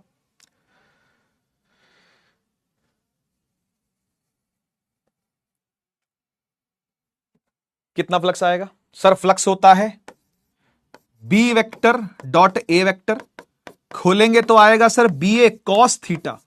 लेकिन भाई ये जो थीटा होता है ना, ये कोई भी एंगल नहीं ले लेते, ये एंगल तो सरफेस से है, ध्यान दो, ये एंगल जो बी का दे रखा है ये सरफेस से दे रखा है, ये नहीं चाहिए अपने को, अपने को ये एंगल चाहिए, समझो, अपने को इस एंगल में इंटरेस्ट है भाई, हमें 60 डिग्री से कोई मतलब नहीं है, हम ये सरफेस के साथ, ये सरफेस है ना भाई, है ना, ये सरफेस के साथ एंगल है, ये नहीं चाहिए अपने को, हमें चाहिए बी और ए के बीच में एंगल कितना है, वो आएगा 30 डिग्री, है ना, ये 90 है ना पूरा, ये पूरा 90 है ना, तो 90 में से 60 चला के कितना आ गया 30, हाँ 30 चाहिए अपने को। अपन यहां पे क्या पुट करेंगे, बी की वैल्यू 2, ए की वैल्यू 5, और कॉस, कॉस कितना 30 डिग्री, ठीक है जी, और कॉस 30 कितना होता है √3/2, ठीक है जी, तो 2 × 5 × √3/2, 2 से 2 कट गया, 5√3, 5√3 weber, 5√3 weber is the answer, ठीक है, समझ में आया। एक एग्जांपल और देता हूं फटाफट से, फटाफट से एक एग्जांपल और लेते चलो। मान लो बी ऐसा है बेटा, ठीक है, ठीक है, मान लो ये बी है, ओके, और आपने इसमें लूप ऐसे रखा हुआ है, कैसे, कैसे, ऐसे, ऐसे लूप रखा हुआ है, क्या सूजी थी भाई ऐसे रखने की, हाँ बस सूजी, कुछ भी सूजी तो ऐसे रख लिया, ठीक है। तो एरिया वेक्टर कैसे रखा हुआ है, ऐसे रखा हुआ है, एरिया ऐसे रखा हुआ है, ठीक है। आप मुझे बताओ अगर एरिया ऐसे रखा हुआ है तो इसका एरिया वेक्टर किस तरफ फेस कर रहा होगा, सोच के बताना, सोच के बताना, इसका एरिया वेक्टर कहां फेस कर रहा होगा, उसकी शक्ल किस तरफ होगी। देख यार, देख यार, छोटी सी बात समझ, छोटी सी बात समझ, ये एक्स एक्सिस होती है, ये वाई एक्सिस होती है, और ये जेड होती है, लेकिन जेड को ऐसे नहीं दिखाया जाता, आप समझ, मतलब जेड को दिखाया ऐसे जाता, लेकिन जेड होती कहां है, आपकी तरफ, आपकी तरफ। तो इसका एरिया वेक्टर कहां होगा, ये देख ऐसे एरिया है ना ये, तो एरिया वेक्टर ऐसे होगा, ऐसे, किस तरफ है एरिया वेक्टर, आपकी तरफ है, आपकी तरफ है, समझ रहे हो ये बात। बी किस तरफ है, एक्स एक्सिस की तरफ, this is towards x axis, towards x axis, ठीक है ना। और एरिया वेक्टर कहां होगा बेटा, एरिया वेक्टर तेरी तरफ होगा, एरिया वेक्टर ऐसे डॉट में आएगा, डॉट में, समझ रहा है ना, डॉट याद आ रहा है, डॉट की डायरेक्शन याद आ रही है, 6 दिशाएं बताई गई थी, है ना, ये ये और ये 6 दिशाएं थी, इसमें से ये आउटवर्ड वाली दिशा है, बताइए दोनों के बीच में कितना एंगल होगा, बताइए बताइए।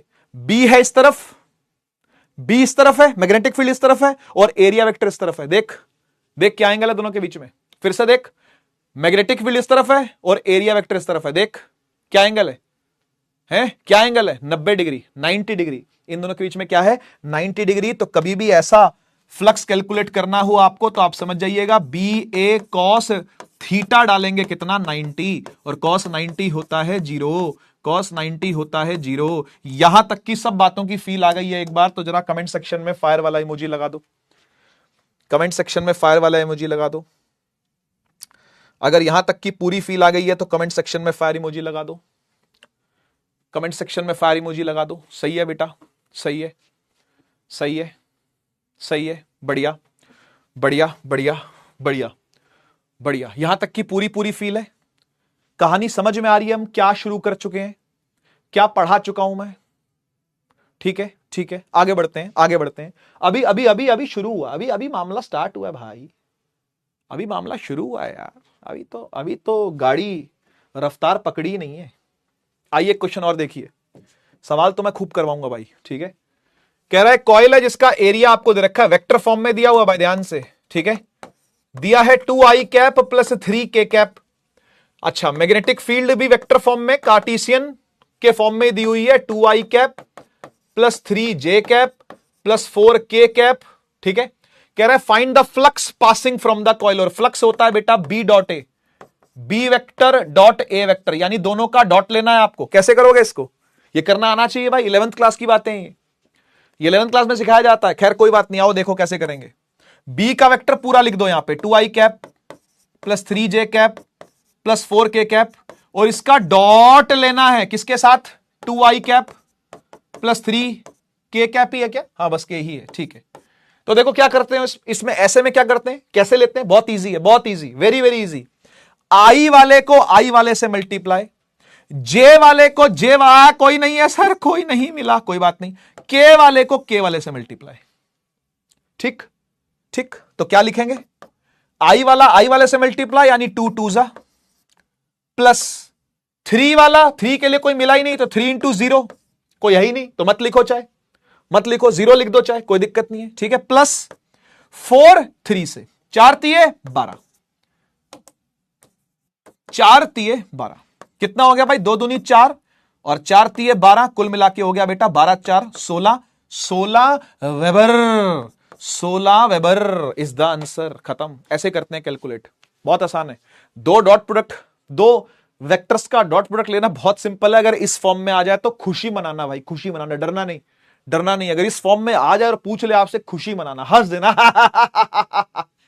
मैडम भी कहे क्या हो गया इसको, पागल हो गया क्या, हंस देना, जोर से हंस देना का। ये क्वेश्चन आया है, हट हक दिया है तूने, सॉरी। आगे बढ़ते हैं, ठीक है। आओ एक और सवाल देखो।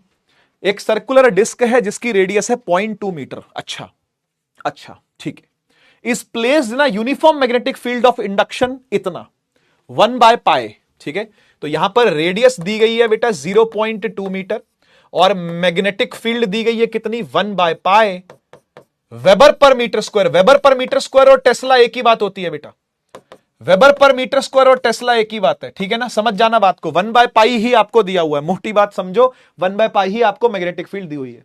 कह रहे in such a way that it's axis make an angle 60 degree with B.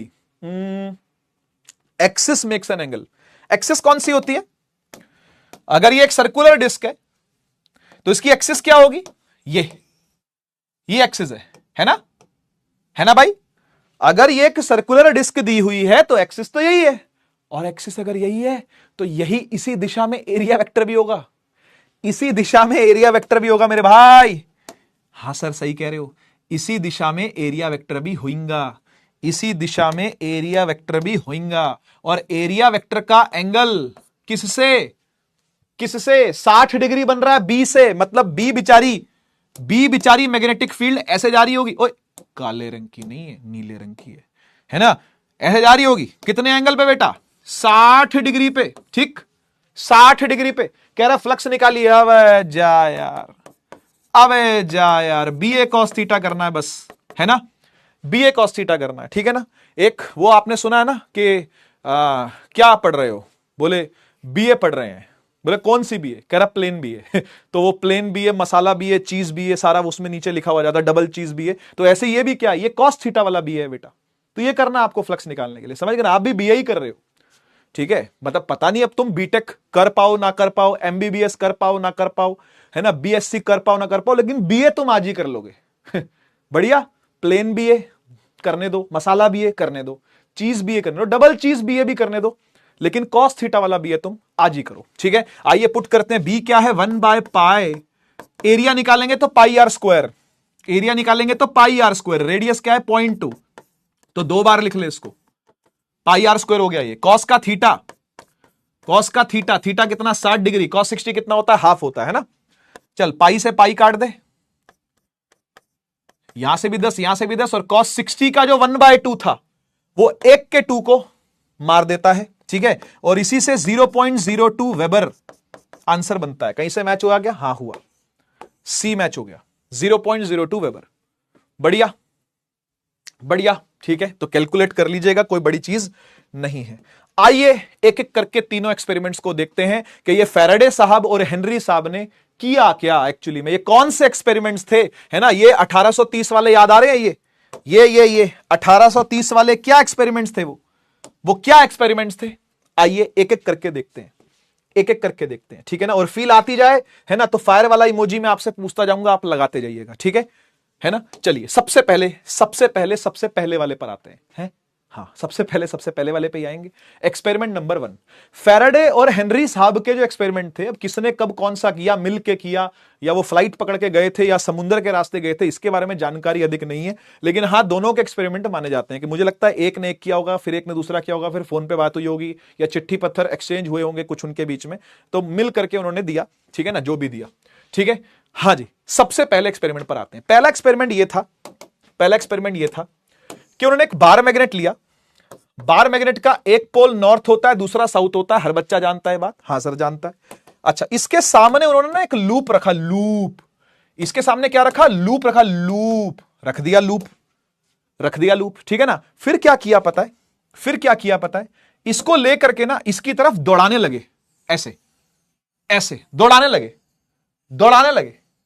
दौड़ाने से क्या हुआ भाई? दौड़ाया तो उससे क्या हुआ भाई? दौड़ाया तो उससे यह हुआ कि सपोज करना कि मैग्नेटिक फील्ड लाइंस ऐसे निकल रही हैं, ठीक, ऐसे निकल रही हैं, ऐसे निकल रही हैं, ऐसे निकल रही हैं, ऐसे निकल रही हैं, ऐसे निकल रही हैं, है ना? निकलेंगी ना, ऐसे निकलेंगी ना, ठीक, ऐसे निकल रही हैं, है ना। और जब मैग्नेट को इसके करीब लेके जाएंगे तो पहले से ज्यादा लाइनें निकलेंगी या कम निकलेंगी? सोच के बोल। अगर मैं इस बार मैग्नेट को इसके करीब लेके जाऊंगा तो पहले से ज्यादा लाइनें निकलेंगी, कम निकलेंगी? सर समझ नहीं आ रहा, करके बताओ। आओ करके बताते हैं। चल, मान ले मैं इसको उठा के आगे नहीं लेके जा रहा, मैं इसको पीछे लेके आ रहा हूं। क्या लाइनें बढ़ गई? बढ़ गई। क्या लाइनें और बढ़ गई? और बढ़ गई सर। क्या लाइनें और बढ़ गई? अरे हां सर और बढ़ गई। क्या लाइनें और बढ़ गई? हां और बढ़ गई। तो जब भी हम ऐसे ऐसे कर रहे हैं, इससे क्या हो रहा है सर? इससे लाइनें बढ़ रही, घट रही, बढ़ रही, घट रही, बढ़ रही, घट रही, बढ़ रही, घट रही, बढ़ रही, घट रही। अब ये बढ़ना घटना ना, आप एक ही बात मानना। सर एक ही बात क्यों माने? बढ़ना अच्छी बात है, घटना गंदी बात है? नहीं, फ्लक्स में ऐसा नहीं होता, मतलब ईएमआई में ऐसा नहीं होता। बढ़ना अच्छी बात, घटना बुरी बात नहीं होती। बढ़ना भी उतना ही इंपॉर्टेंट है जितना घटना है। सर जितना अच्छा फायदा होता है उतना अच्छा नुकसान भी होता है, ऐसा थोड़ी ना होता सर। नुकसान होता है तो हमें दुख होता है, फायदा होता है तो हमें मजा आता है। हां, इसमें दोनों में मजे लेने हैं आपने। नुकसान में भी मजा है और फायदे में तो मजा है ही है। मान के चलिएगा इस चैप्टर के अंदर फील्ड बढ़ रही हो तो भी तालियां बजेंगी, फील्ड घट रही हो तो भी तालियां बजेंगी, समझ गए ना। लेकिन कब तालियां नहीं बजेंगी पता है? जब फील्ड रुकी हुई हो, जैसे कि अभी इस केस में, इस केस में कोई ताली नहीं बजेगी। सर इस केस में कोई ताली नहीं बजेगी। सर इस केस में कोई ताली नहीं बजेगी। इस केस में कोई ताली नहीं बजेगी। सर ताली बजना मतलब कुछ काम होना। वो काम क्या होगा आगे जाके देखेंगे, आगे जाके देखेंगे क्या काम होगा। अभी बता ही दूंगा वैसे मैं आपको क्या होता है, लेकिन इतना समझ करके चलो, अगर फील्ड रुक गई है कहीं पे, जैसे अभी ये रुक गया है, तो फील्ड लाइनें रुक गई हैं। क्या बढ़ रही हैं फील्ड लाइन अभी इस स्थिति में? अभी इस स्थिति में क्या फील्ड लाइंस इंक्रीज कर रही हैं? नहीं। डिक्रीज कर रही हैं? नहीं। अब मैं इंक्रीज डिक्रीज नहीं बोलूंगा, अब मैं चेंज शब्द बोलूंगा। अब मैं क्या बोलूंगा? अब मैं चेंज वर्ड यूज करूंगा बेटा। और चेंज का मतलब समझ जाना, चाहे इंक्रीज हो चाहे डिक्रीज हो, हमारे लिए दोनों एक बराबर है। हमारे लिए दोनों में फायदा ही फायदा है। डिक्रीमेंटल में भी फायदा, इंक्रीमेंटल में भी फायदा, ठीक है। हमें चेंज से मतलब होता है, बस हमें केवल और केवल चेंज से मतलब होता है, ठीक है। ध्यान रखिएगा, ये बात ध्यान रखिएगा। तो अभी फिलहाल कोई चेंज दिख रहा है आपको यहां पर? क्या नहीं, लाइनें जितनी है उतनी है, तो कुछ नहीं होगा, कुछ नहीं होगा, ठीक है। अच्छा, अब लाके ऐसे छोड़ दिया, तो अब लाके छोड़ दिया अगर आपने, तो भी लाइनें फिक्स हो गई हैं। लाइनें फिक्स हो गई, हमें कोई मतलब नहीं है फिर। लाइनें फिक्स होने पर हमारा कोई फायदा नहीं है। अब भी लाइनें फिक्स हैं तो कोई फायदा नहीं है।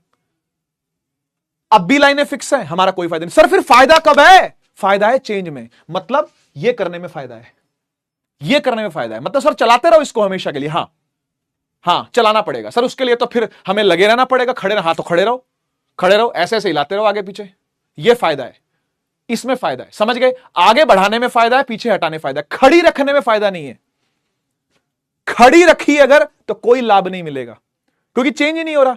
चेंज से फायदा है, समझिएगा बात को। चाहे बढ़ा लो चाहे घटा लो, चाहे बढ़ाओ चाहे घटाओ। देखो फील्ड लाइन बढ़ रही है, इसके थ्रू फ्लक्स बढ़ रहा है, बढ़ रहा है, फ्लक्स घट रहा है, घट रहा है, फ्लक्स बढ़ा बढ़ा, घटा घटा, बढ़ा बढ़ा, घटा घटा, बढ़ा बढ़ा, घटा घटा, लेकिन कहीं कांस्टेंट हो गया फ्लक्स तो मतलब नहीं है। Flux has to be changed every time, every time flux has to be changed. तो एक्सपेरिमेंट 1 में कुछ ऐसा ही हुआ।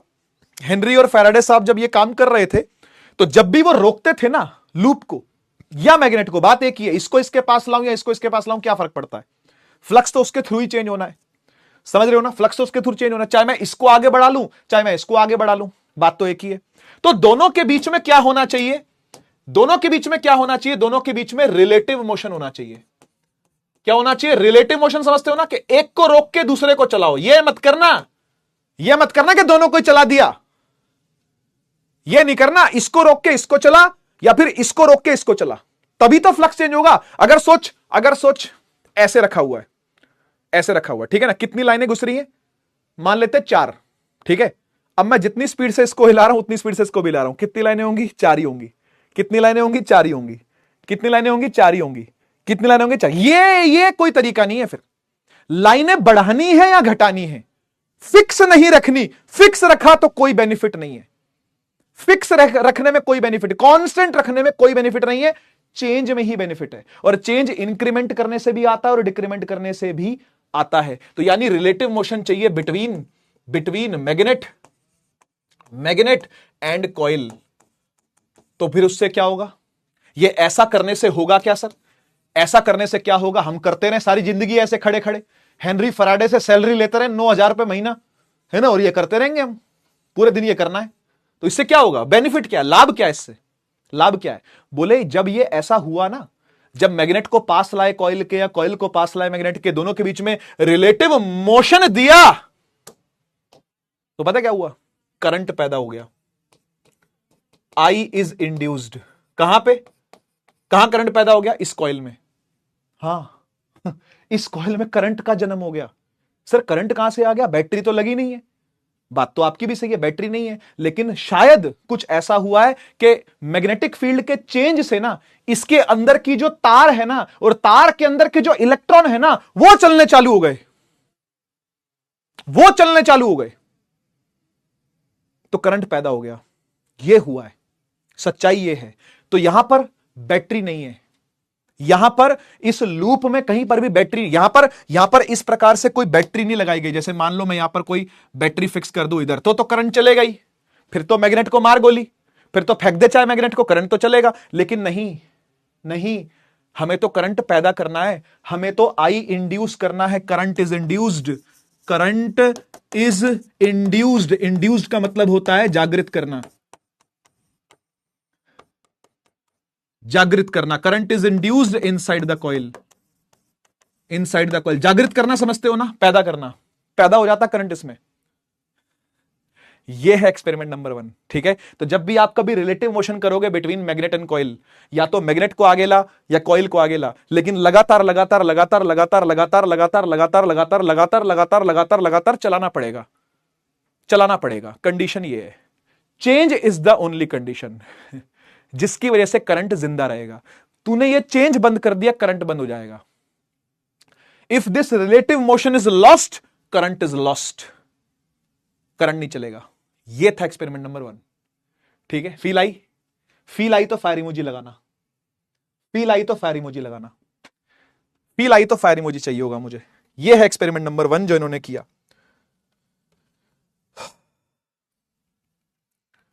लगातार लगातार चेंज लाना है, लगातार लगातार चेंज लाना है, ठीक है? बहुत बहुत धन्यवाद, बहुत बहुत धन्यवाद, बहुत बहुत धन्यवाद। ठीक है, बढ़िया। तो मैं ना इस एक्सपेरिमेंट के लिए एक लाइन बुलाता हूं बच्चों से क्लास के अंदर। वैसे तो 10th क्लास के अंदर ये एक टाइम पर ये टॉपिक होता था, अब 10th क्लास से काट दिया, तो आप लोगों ने नहीं पढ़ा है ये। उड़ान 2024 वाला बैच ही है ना, ये जो परिश्रम का 26 बना है वो उड़ान 2024 का ही बैच है ना। तो उड़ान 2024 के अंदर मैंने नहीं पढ़ाया ये। मैंने लेकिन 23 तक पढ़ाया था, चाहे कट गया था मैंने तब भी पढ़ाया था। क्यों? मुझे पसंद बहुत है। मैंने आपको बताया हुआ कि मेरे फेवरेट टॉपिक्स हैं, सारा इलेक्ट्रोमैग्नेटिज्म मुझे दिल से बहुत पसंद है। तो मैंने, चाहे एनसीईआरटी ने काट दिया था, चाहे बोर्ड ने काट दिया था, मैंने कहा था यार मैं तुमको लेक्चर दूंगा। तो तुमसे पिछला वाला जो बैच गया है ना, वो उड़ान 2023 का बैच जो था ना, वो मुझसे ये टॉपिक 10th में पढ़ चुका है। ठीक है, लेकिन आप लोगों ने नहीं पढ़ा है क्योंकि मैंने 24 से नहीं पढ़ाना, मतलब ऑब्वियसली थोड़ा सा लेक्चर भी कट हुए थे, काफी सारी चीजें ऐसी थी, क्योंकि अब हमको ही प्रेशर रहता है कि भाई ठीक है, कुछ बच्चे कहते हैं सर नहीं पढ़ना, आगे साइंस नहीं लेनी है, और ऐसे बहुत सारे बच्चे होते हैं। तो ठीक है, कोई बात नहीं, तब मैंने पढ़ाना बंद कर दिया। लेकिन मैं 10th में इसको पढ़ाता था, और जब 10th में पढ़ाता था तो एक लाइन बुलवाता था बच्चों से। ठीक है, वो लाइन आप भी बोलोगे, ठीक है, और वो लाइन बोलोगे तो याद भी रहेगा ये कॉन्सेप्ट क्या था। ठीक है, तो ये कॉन्सेप्ट एक ही लाइन में समेटने के लिए मैं बच्चों से ये बुलवाता था कि बिना बैटरी के जो करंट चला दे, दोहराओ, बिना बैटरी के जो करंट चला दे, नाम है उसका माइकल फैराडे। ठीक है, जो बिना बैटरी के करंट चला दे, नाम है उसका माइकल फैराडे। तो बैटरी कहीं दिख रही है क्या आपको? नहीं, लेकिन करंट आ चुका है इसमें। कब? जब ये ऐसे ऐसे ऐसे ऐसे रिलेटिव मोशन करेगा। तो मैग्नेटिज्म से करंट का जन्म पहले एक्सपेरिमेंट में ही हो गया, जो पहला एक्सपेरिमेंट इन लोगों ने किया। ठीक है, याद रहेगी ये लाइन, जो बिना बैटरी के करंट चला दे, नाम है उसका माइकल फैराडे। ठीक है, तो माइकल फैराडे साहब ने एक्सपेरिमेंट सबसे पहले किया, हेनरी भी थे ऑब्वियसली, और मिल करके इन्होंने ये पहला एक्सपेरिमेंट दुनिया को दिया कि भाई देखो, अगर मैग्नेट को पास लेके जाओगे कॉइल के, कॉइल को पास लेके आओगे मैग्नेट के, तो करंट का जन्म कॉइल के अंदर होना चालू हो जाएगा। दूसरे एक्सपेरिमेंट पर आते हैं। दूसरा एक्सपेरिमेंट असल में दो कॉइल्स के बीच में है। जी हां, अब मैग्नेट की चर्चा नहीं है, अब कॉइल्स की चर्चा है। तो दो कॉइल्स की बात करता हूं। ठीक है, इस प्रकार, इस प्रकार,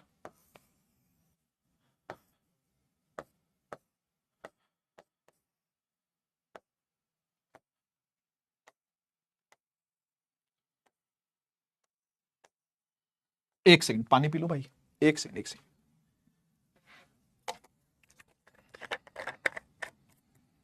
भाई मैं अपनी बोतल लाता हूं।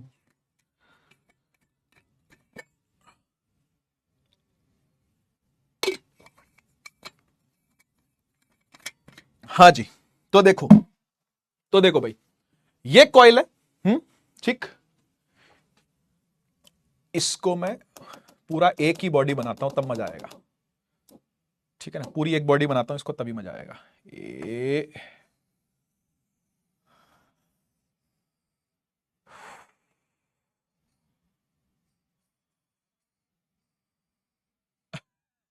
समझ जाना, ये प्लस है माइनस है, ठीक है ना, इधर वाला प्लस इधर वाला माइनस है। ठीक है, समझ जाना। अब मैंने इसको हिलाऊंगा पूरा ऐसे, इसको पूरा ऐसे ऐसे हिलाऊंगा, इसलिए मैंने एक बॉडी बनाई। अगर अलग अलग बनाता तो इसके टुकड़े टुकड़े हो जाते। ठीक है, आप समझ जाना कि क्या कहानी है ये। ठीक है, तो बैटरी है यहां पे लगी हुई। ठीक है, बैटरी है यहां पे लगी हुई, तो करंट चलेगा। हाँ सर, बिल्कुल चलेगा, बिल्कुल चलेगा, करंट है ना, तो करंट चल रहा है इसमें। तो एक करंट कैरिंग कॉइल है, क्या है? सोलेनॉइड मान लो, सोलेनॉइड मान लो, एक करंट कैरिंग कॉइल है। ठीक, एक करंट कैरिंग क्या है? कॉइल है। अच्छा, इसके बगल में एक बिना करंट का कॉइल रख दिया, लेकिन उसके अंदर गैल्वेनोमीटर जोड़ दिया। ये जो सुई दिख रही है आपको, एक गैल्वेनोमीटर की सुई है। ये क्या कर रहा है यहां पे? भाई गैल्वेनोमीटर करता क्या है? करंट नापता है। तो ये करंट को डिटेक्ट करेगा कि इसमें करंट है। अब ये कैसे होता है मैं आपको समझाता हूं। क्या होगा, क्या होगा कि इस बार दो कॉइल्स के बीच में रिलेटिव मोशन करवाएंगे हम। दो कॉइल्स के बीच में रिलेटिव मोशन होगा, तो इससे भी करंट पैदा हो जाता है। हां, एक्सपेरिमेंट नंबर 2 यही कहता है। क्या कहता है मैं आपको बताता हूं। यह कहता है भाई कि अगर यह आपका ऐसा कॉइल है जिसमें करंट चल रहा है, तो इसको पीछे आगे करते रहो, ऐसे ऐसे ऐसे ऐसे ऐसे ऐसे ऐसे। बोले इससे क्या होगा? बोले इससे क्या होगा? अच्छा आप बताओ क्या होगा? ऐसा ऐसा ऐसा ऐसा, कौन गया? ऐसा ऐसा ऐसा ऐसा करने से क्या होगा? क्या होगा जी? क्या होगा? मैं बताता हूं क्या होगा। सुन सुन, मैं बताता हूं क्या होगा। इसने अपने अंदर जो मैग्नेटिक फील्ड बना रखी होगी ना, ऐसे ऐसे ऐसे ऐसे ऐसे, है ना, वो इसमें भी घुस रही होगी भाई, वो इसमें भी घुस रही होगी। समझ रहा है, वो इसमें भी घुस रही होगी। जो इसमें फील्ड बन रही है करंट की वजह से, करंट कैरिंग कॉइल है ना, सोलेनॉइड है ना, तो इसमें जो फील्ड बन रही है उसका कुछ हिस्सा इसमें भी घुस रहा होगा। ठीक बात है सर, घुस रहा होगा। और जब मैं इसको आगे सरकाता हूं, जब मैं इसको आगे सरकाऊंगा तो फील्ड यहां नहीं खड़ी रहेगी, यहां खड़ी रह गई, फील्ड यहां नहीं खड़ी होगी, फील्ड भी आगे जाएगी और इसमें से ज्यादा लाइनें निकलेंगी। ज्यादा लाइनें मतलब ज्यादा फ्लक्स, और ज्यादा फ्लक्स मतलब पहले से ज्यादा कुछ हुआ है तो चेंज हुआ है, और ऐसे ऐसे करने से वो चेंज होगा, है ना। ज्यादा फ्लक्स कम फ्लक्स, ज्यादा फ्लक्स कम फ्लक्स, ज्यादा फ्लक्स कम फ्लक्स, ज्यादा flux change change change change change change change change change change, कम ज्यादा कम ज्यादा कम ज्यादा कम ज्यादा। और ये होने से हुआ क्या, जब मैं इस लूप को पकड़ के आगे पीछे आगे पीछे आगे पीछे हिला रहा था तो हुआ क्या, हुआ ये कि इसमें सुई नाच रही थी, ऐसे ऐसे नाच रही थी सुई, मतलब सुई नाच रही है यानी करंट आ रहा है, तो इसमें करंट इंड्यूस होने लगा। यानी जब इसको रिलेटिव मोशन दिया, और ये दोनों तरफ से हो सकता है, मतलब इसको रोक के इसको चलाऊं तो भी, इसको रोक के इसको चलाऊं तो भी, लेकिन दोनों मत चलाना। दोनों चलाओगे तो डिस्टेंस हमेशा सेम रहेगा दोनों के बीच में। समझ रहे हो ना, ये थोड़ी सी मैकेनिक्स और काइनेमेटिक्स की बातें हैं, मोशन इन 1D की बातें हैं, दोनों को साथ में मत चलाना, ठीक है ना। इसको रोक के इसको चलाओ या इसको रोक के इसको चलाओ, मैं दोबारा से भी करूंगा, इसको रोक के इसको चलाओ या इसको रोक के इसको चलाओ, ये करना है, ठीक है।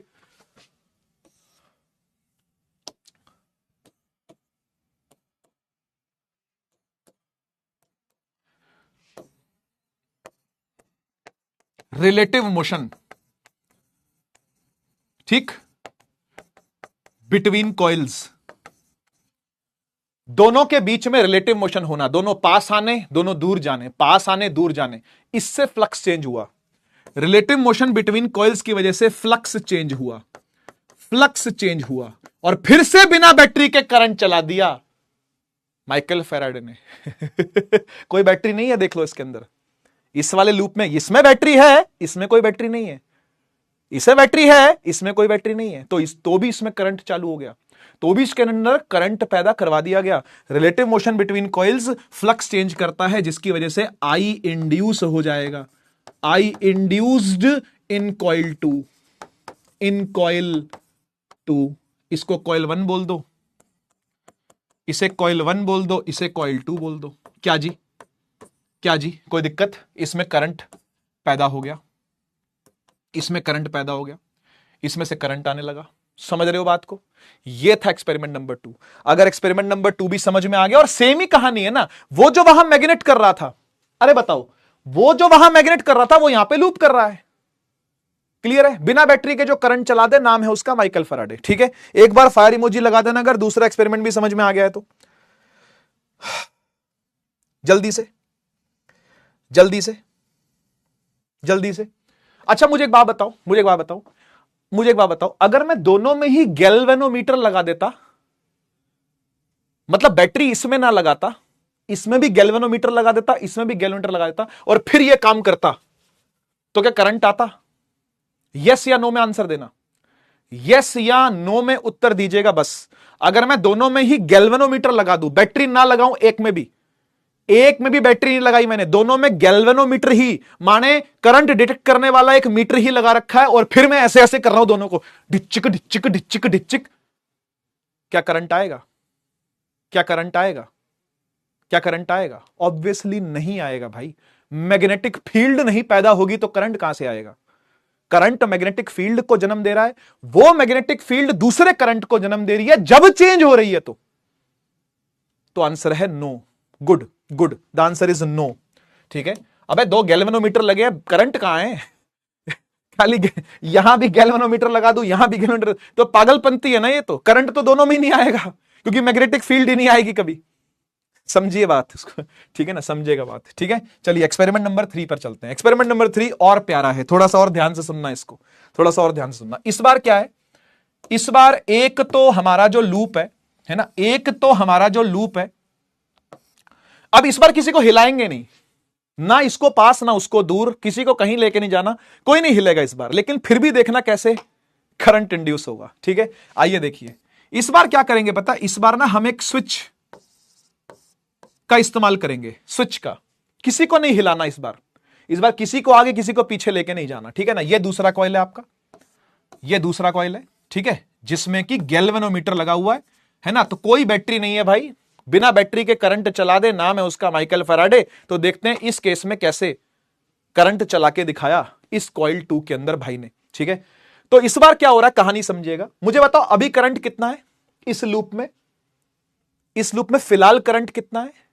कोई करंट नहीं है, देख खुला हुआ है, ये ओपन की है, ये दिस की इज ओपन, तो कोई इस बार करंट नहीं है। ठीक है, तो पहला केस है, पहला केस है कि की इज ओपनड, ओपनड मतलब खुली छोड़ रखी है।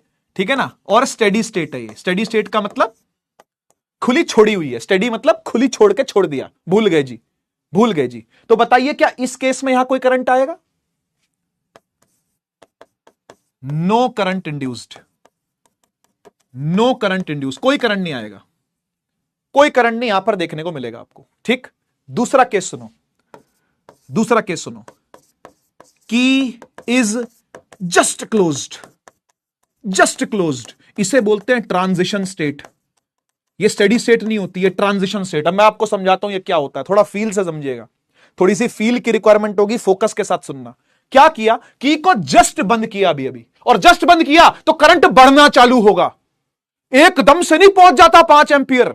सोचो कि इस कॉइल में टोटल 5 एंपियर पहुंचना था, तो आपको क्या लगता है स्विच ऑन करते सीधा 5 एंपियर पहुंच जाता है क्या? नहीं बेटा, ऐसा नहीं होता, धीरे धीरे करंट राइज करता है, धीरे धीरे करंट बिल्डअप होता है। तो 0 ampere, 1 ampere, 2 ampere, 3 ampere, 4 ampere, 5 ampere, ऐसे बढ़ेगा करंट। समझ रहा है, समझ रहा है, हौले हौले धीरे धीरे। हां, ये सब काम हम इंसानों के लिए फ्रैक्शन ऑफ सेकंड्स में होगा, हम इंसान नहीं पकड़ पाएंगे। 1 2 3 4 5 हो गया, हमें सीधा दिखेगा अरे 5 हो गया।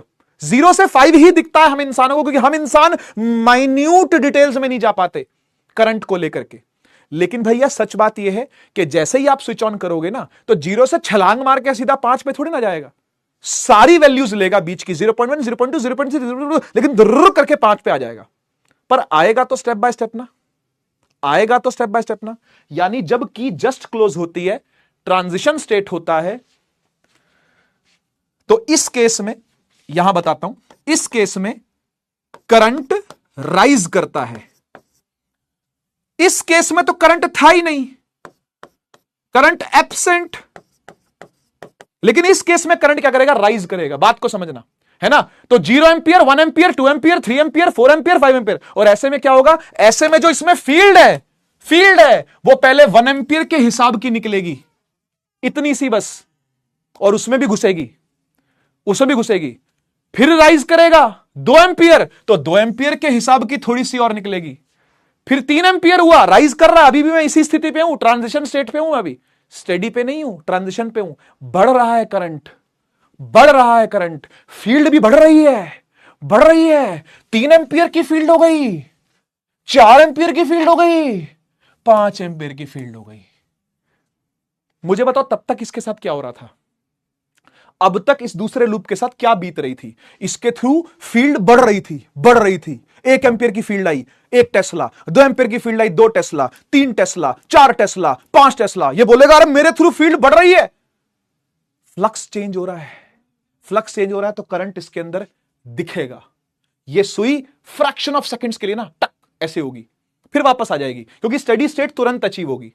भाई मैं बहुत ही मिली सेकेंडों की बातें कर रहा हूं, इसको समझाने के लिए मैं टाइम ज्यादा ले रहा हूं, क्योंकि हम लोग इंसान हैं तो हमको समझने में टाइम लगता है चीजों में। मिली सेकेंडों के अंदर क्या क्या बीत रहा है ना मैं समझा पाऊंगा ना आप समझ पाओगे, लेकिन फील करना इस बात को कि ट्रांजिशन स्टेट जो है वो मिली सेकेंड्स की है, ये मिली सेकेंड का खेल है। और मिली सेकेंड में आपको डिफ्लेक्शन दिख के ऐसे 0 भी हो जाएगी, ठीक है। उस दौरान क्या हो रहा होगा, उस दौरान फील्ड बढ़ रही होगी, 5 टेस्ला तक पहुंच चुकी है। लेकिन जब तक ये बढ़ती रही, जब तक ये बढ़ती रही, तब तक करंट इंड्यूस हुआ, करंट इंड्यूस हुआ, इसमें करंट इज इंड्यूस्ड। ये होता है ट्रांजिशन स्टेट में, ठीक है। अभी खेल जारी है, अभी सुन, अभी खेल जारी है। अब की क्लोज हो चुकी है भाई, की क्लोज हो चुकी है। इसमें 5 एंपियर करंट चल रहा है और 5 एंपियर करंट 5 टेस्ला की फील्ड प्रोड्यूस कर रहा है और फील्ड इसमें घुस रही है। अब इसे कोई मतलब नहीं है, अब इसे कोई मतलब नहीं है, क्योंकि 5 इसको चाहिए चेंज। बात समझो, इसे फील्ड नहीं चाहिए, इसे फील्ड नहीं चाहिए भाई, इसे चाहिए, इसे चाहिए चेंज।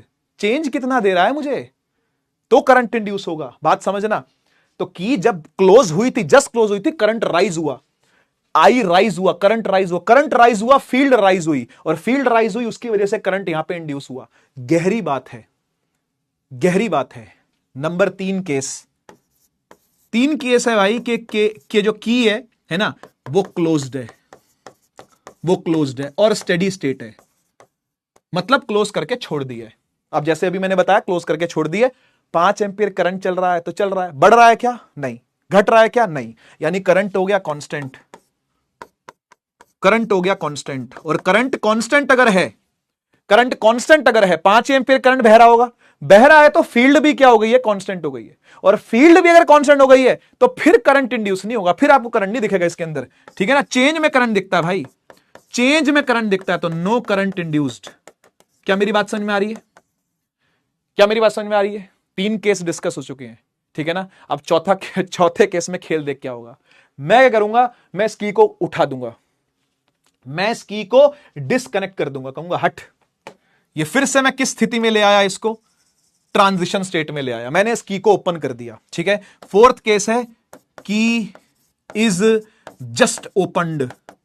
जस्ट ओपनड का मतलब, जस्ट ओपन का मतलब ट्रांजिशन स्टेट चालू, माने करंट डिके करेगा। डिके करने का मतलब मर जाएगा करंट, करंट मरना चालू करेगा। और मुझे बताओ, क्या 5 एंपियर से सीधा 0 पे आके लुढ़केगा क्या, नहीं, 5 के बाद सारी ट्रांजिशन स्टेट दिखाएगा, है ना। 4.5, 4, 3.5, 3, 2.5, 2, 1.5, 1, आधा, 0, सारे करंट एकदम से नहीं 0 होगा, है ना।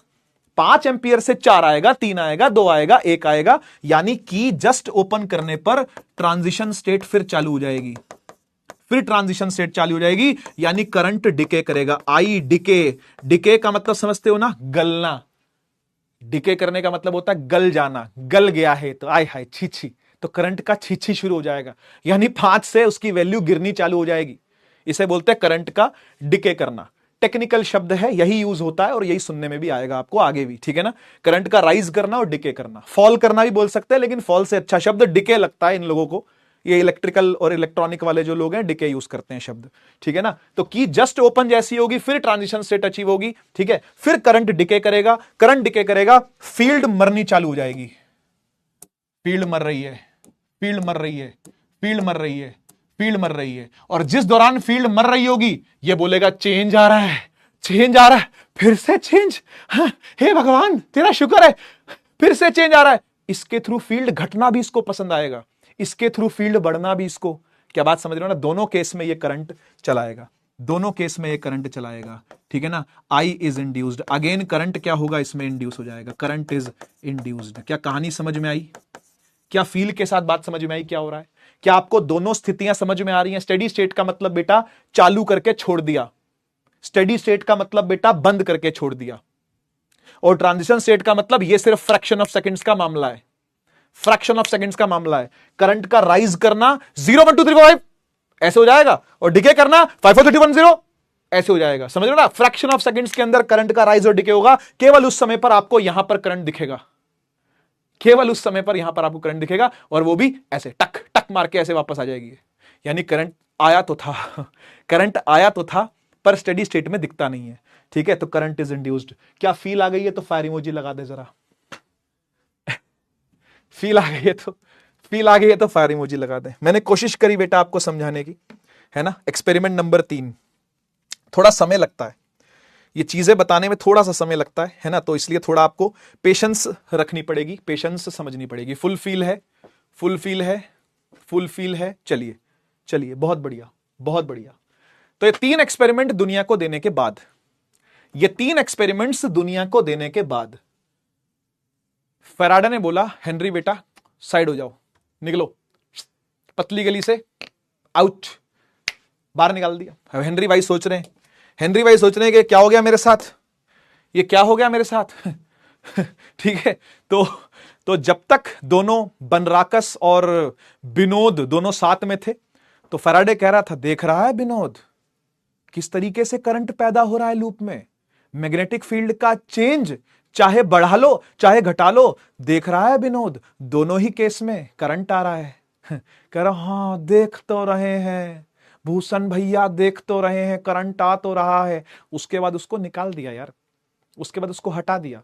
फैराडे ने अपने ही लॉ दे दिए हेनरी के लॉ नहीं सुनने में आते इलेक्ट्रोमैग्नेटिज्म में। वैसे हेनरी की बातें बाद में आएंगी, उसको भी एक जगह पर इज्जत दी गई है, मैं बताऊंगा कहां पर, लेकिन अगले लेक्चर की बात करेंगे तब, ठीक है। तो फैराडे ने क्या कर दिया, क्योंकि फैराडे लीड कर रहे थे तो उन्होंने लॉ दे दिए इलेक्ट्रोमैग्नेटिक इंडक्शन के, ईएमआई के। इसलिए नाम इन्हीं का चलता है कि भाई बिना बैटरी के जो करंट चला दे, नाम है उसका माइकल फैराडे। तो माइकल फैराडे साहब ने इलेक्ट्रोमैग्नेटिक इंडक्शन यानी ईएमआई के दो लॉज दिए हैं। लॉ नंबर 1 आपको समझ में आ चुका है कि क्या लॉ है, मैं बस उसको रीड कर रहा हूं आपके लिए, आप समझ चुके हो। अभी देखो आप समझे हुए हो, देखना, ठीक है। कह रहा whenever there is change in magnetic flux, कह रहा जब भी चेंज आएगा फ्लक्स में, चाहे फ्लक्स बढ़े चाहे घटे, फर्क नहीं पड़ता, फर्क नहीं पड़ता। चाहे फील्ड बढ़ रही हो और वो कैसे ही बढ़ाओ, चाहे घट रही हो वो कैसे भी घटाओ, फर्क नहीं पड़ता। मुझे फर्क नहीं पड़ता कि लोग मेरे बारे में क्या कहते हैं, तो इसको भी फर्क नहीं पड़ता कि बढ़ जाए तो बढ़ जाए, घट जाए तो घट जाए, डजंट मैटर। बढ़ने घटने से कोई मतलब नहीं है। मैटर करता है चेंज कितनी जल्दी हुआ है, मैटर करता है चेंज जो हुआ वो कितनी तेजी से हुआ है। देखो लिखा हुआ है change in magnetic flux linked with the coil, EMF और current is induced in the coil. EMF समझ गए ना, वोल्टेज बोलते हैं ना, ईएमएफ है ना, ईएमएफ पता है ना, वोल्टेज ही है ना, वोल्टेज ही है। तो वोल्टेज आएगी तो करंट आएगा ना भाई, वोल्टेज आएगी तो करंट को जन्म देगी ना भाई, समझ गए ना। तो वोल्टेज पैदा हो जाती है, करंट पैदा हो जाता है किसमें, लूप में, ठीक है। आगे देखो क्या लिखा हुआ, कह रहे जो मैग्नीट्यूड होता है इंड्यूस्ड ईएमएफ का, इसको इंड्यूस्ड ईएमएफ बोलते हैं। करंट जो आया ना वो इंड्यूस्ड ईएमएफ की वजह से आया, ईएमएफ इंड्यूस हुई है मतलब वोल्टेज इंड्यूस हुई है, ऐसा समझो, उससे करंट का जन्म हुआ है। चैप्टर नंबर 3 की बातें यहां पर थोड़ी थोड़ी यूज हो रही है, तो होंगी ना यार, मतलब पुराना पढ़ के आपको आना है तो ही आप छठा चैप्टर बहुत क्लियरिटी से समझ पाओगे, ठीक है। क्या लिखा हुआ एक बार पढ़ देता हूं फिर से, मैग्नीट्यूड ऑफ इंड्यूस्ड ईएमएफ किसी भी सर्किट में या कॉइल में इक्वल होता है, इधर देख, सबसे तगड़ी लाइन यही है, यहां से, time rate of change of magnetic flux. Time rate of change of magnetic flux का मतलब क्या हो गया, बोल रहा है जो ईएमएफ है, जो इंड्यूस ईएमएफ है किसी भी सर्किट में, वो इक्वल होगी, देख मैं लिख के दिखा रहा हूं मैथमेटिकली, ये ईएमएफ लिखता हूं ना मैं ऐसे, छ दिस इज ईएमएफ, इसके साथ आपको इंड लगा देना है। इंड क्यों लगाया, इंड्यूस्ड के लिए, इंड क्यों लगाया, इंड्यूस्ड के लिए। कह रहा है इसका जो मैग्नीट्यूड है, देखो मैग्नीट्यूड की बात हो रही है ना, मैग्नीट्यूड की बात हो रही है, इंड्यूस्ड ईएमएफ के मैग्नीट्यूड की चर्चा है यहां पर, ठीक है। कह रहा है जो इंड्यूस्ड ईएमएफ का मैग्नीट्यूड होता है, मॉड लगाते हैं ना, मैग्नीट्यूड जो होता है, कह रहा है वो बराबर है, बोले किसके इक्वल है, इक्वल टू किसके, बोला time rate of change of magnetic flux. तो चेंज ऑफ मैग्नेटिक फ्लक्स कैसे लिखा जाता है, चेंज इन मैग्नेटिक फ्लक्स कैसे लिखा जाता है, और डिवाइड बाय किसका रेट है, टाइम रेट है, यानी नीचे टाइम भी आएगा, टाइम इंटरवल, नीचे टाइम इंटरवल भी आएगा, यानी टाइम में कितना चेंज आया है, तो इसको कैसे लिखते हैं, इसको लिखते हैं ई इंड्यूस्ड बराबर चेंज इन मैग्नेटिक फ्लक्स यानी डेल्टा फाई। फाइनल फ्लक्स क्या था, इनिशियल फ्लक्स क्या था, माइनस कर दो, डिवाइड बाय टाइम इंटरवल यानी डेल्टा टी। इससे निकल के आती है एवरेज वैल्यू, बहुत ज्यादा यूज नहीं होगी, पहली बता दूं, एवरेज वैल्यू ऑफ ईएमएफ बोलते हैं इसको, है ना, ये बिल्कुल वैसे ही है बेटा, ये बिल्कुल वैसे ही है जैसे 11वीं कक्षा के अंदर यादों की बारात, ये बिल्कुल वैसे ही है जैसे 11वीं कक्षा में एवरेज एक्सेलरेशन होता है delta we bye delta T, है ना, और इंस्टेंटेनियस एक्सेलरेशन होता है डीवी बाय डी। सेम कहानी यहां पर भी है। इंस्टेंटेनियस ईएमएफ अगर आपको चाहिए तो फॉर्मूला हो जाएगा D phi by D T. ये ज्यादा यूज होता मिलेगा क्योंकि यहां पर बहुत ज्यादा इंस्टेंट की बातें होंगी। ठीक है ना, मैं एक आधा क्वेश्चन भी करवाता हूं, उसके बाद आपको छुट्टी देता हूं। ठीक है, तो ये क्या है, ये है इंस्टेंटेनियस ईएमएफ और इसकी ज्यादातर चर्चा है d phi by D t. D phi by यानी डिफरेंशिएट करना आपको फ्लक्स को with respect to time, differentiate करना flux with respect to time. वही वाली कहानी जो 11th क्लास में कभी आपने पढ़ी थी, एक्सेलरेशन के फॉर्मूले, वेलोसिटी के फॉर्मूले, फोर्स, एवरेज फोर्स का, इंस्टेंटेनियस फोर्स का फॉर्मूला, वही सारी कहानी है। इवन करंट भी पढ़ा है हमने तो यार, मैं भूल गया, शायद मैं भूल गया ये बताना कि करंट भी तो पढ़ा है अपन ने। एवरेज करंट पढ़ा, delta Q by delta T नहीं पढ़ा क्या है? इंस्टेंटेनियस करंट नहीं पढ़ा आपने का, D Q by D T, है ना, चैप्टर 3 की बातें, चैप्टर 3 की यादों की बात, तो वही तो है। ठीक है ना, तो EMF induced delta phi by delta t या d phi by D t के बराबर है। सही। अच्छा, एक बात और सुनो, वोल्टेज ही होगी इसकी, मतलब वोल्ट्स ही यूनिट होगी इसकी, क्योंकि ईएमएफ है, ईएमएफ की यूनिट तो वोल्ट ही होती है, वोल्टेज ही है ना ये, तो ईएमएफ की यूनिट क्या होती है, वोल्ट होती है। ये क्या है बेटा, फ्लक्स है तो वेबर हो गया, और डिवाइड बाय टाइम है तो सेकंड हो गया, वेबर पर सेकंड वोल्ट के बराबर होता है। ठीक है, यूनिट की बातें कर रहा हूं, तो भाई जो वोल्ट्स है वो वेबर पर सेकंड है, वेबर पर सेकंड। ठीक है, वोल्ट लिखें या वेबर सेकंड -1, तो आपको दोनों देखने को मिलेंगे। साइड में नोट कर लेना इसको, इसको नोट कर लेना। एक बात मैं और करता हूं आपसे, सिस्टम पता क्या है, सिस्टम यह है भाई कि एक ना माइनस का साइन और यहां पर आता है। क्यों आता है सर, क्यों आता है ये माइनस का साइन, क्यों आता है? ये माइनस का साइन ना फैराडे ने नहीं लगाया सर, फिर किसने लगाया? ये लगाया लेंज ने, लेंज, LENZ, लेंज ने। क्यों लगाया? लेंज लॉ में जानेंगे, लेंज लॉ हमने पढ़ना है, लेंज लॉ में जानेंगे क्यों भाई ने एक नेगेटिव साइन भी यहां पर लगाया है। ठीक है, तो ये जानने के लिए आपको एक लेक्चर का वेट करना पड़ेगा, यानी कल के लेक्चर का। ठीक है ना, वहां पर जानेंगे नेगेटिव साइन क्यों है। फिलहाल इसको लिख लेना आप। ठीक है, फिलहाल इसको आप लिख लीजिएगा, माइनस के साइन के साथ आता है ये। ठीक है, हां ये बात बिल्कुल पक्की है, हां जी ये बात बिल्कुल पक्की है। अगर आप मॉड लिख रहे हो तब आपको लिखने की जरूरत नहीं है। मतलब अगर मैं ऐसे लिखूं, ईएमएफ इंड्यूस्ड का मॉड लिखूं खाली, तो भाई तू D phi by D T लिख बिंदास, कोई टेंशन नहीं है, तब तुझे माइनस का साइन नहीं लगाना। लेकिन अगर तू सिर्फ मैग्नीट्यूड की बात नहीं कर रहा, कुछ और बात भी करोगे अगर आप, तो फिर आपको माइनस का साइन लगाना पड़ेगा। तो फिलहाल इस वाले लॉ में तो बात मैग्नीट्यूड की हो रही है, तो यहां पर तो आप चाहे तो माइनस का साइन ना ही लगाएं, कोई टेंशन वाली बात नहीं है। ठीक है, तो यहां पर तो यही काम भी कर जाएगा, ये वाला काम भी कर जाएगा। माइनस आपको पता ना, माइनस निकल करके मॉड से प्लस, मॉडुलस फंक्शन जो होता है वो माइनस को प्लस कर देता है। तो ये बचपन की बातें, 11वीं क्लास में आपने पढ़ा था मॉडुलस फंक्शन। ठीक है ना, वो भी मैथ्स वालों ने पढ़ा होगा, चलो कोई बात नहीं, बायो वाले भी समझते होंगे इस बात को कि मॉड फंक्शन का मतलब होता है कि नेगेटिव वाली कोई चीज होगी तो वो पॉजिटिव हो जाती है। बढ़िया, एक आधा क्वेश्चन निपटाते हैं इस पर। ठीक है, हाँ पहले तो ये देख लो एक बार, कह रहा है to induce an EMF in the coil linking magnetic flux, क्या करना चाहिए? आप बताओ क्या करना चाहिए, आप बताओ। पोल लगा दूं? कह रहा है कि ईएमएफ इंड्यूस करने के लिए, किसी भी कॉइल में ईएमएफ यानी करंट पैदा करने के लिए, वोल्टेज पैदा करने के लिए फ्लक्स का क्या करना चाहिए? फ्लक्स को पक्का डिक्रीज ही करना चाहिए, पक्का इंक्रीज ही करना चाहिए। इंक्रीज डिक्रीज दोनों किया जा सकता है, या फिर कांस्टेंट रख सकते हैं। 30 सेकंड का समय, जल्दी से आंसर करो।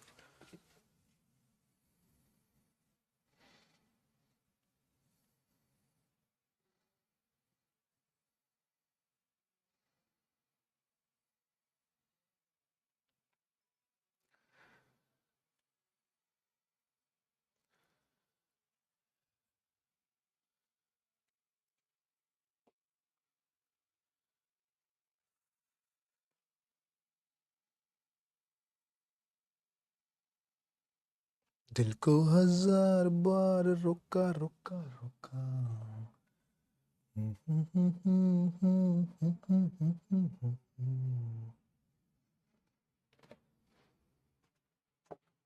आसान सवाल था यार, कुछ भी कर सकते हो, बात हो चुकी है पहले ही। चेंज पसंद है, कैसा मर्जी लाओ, जरूरी थोड़ी कि डिक्रीज ही करना है और जरूरी थोड़ी कि इंक्रीज ही करना है, कुछ भी कर सकते हो, कुछ भी कर सकते हो। इंक्रीज भी डिक्रीज भी, दोनों केस है यहां पे, दोनों केस है।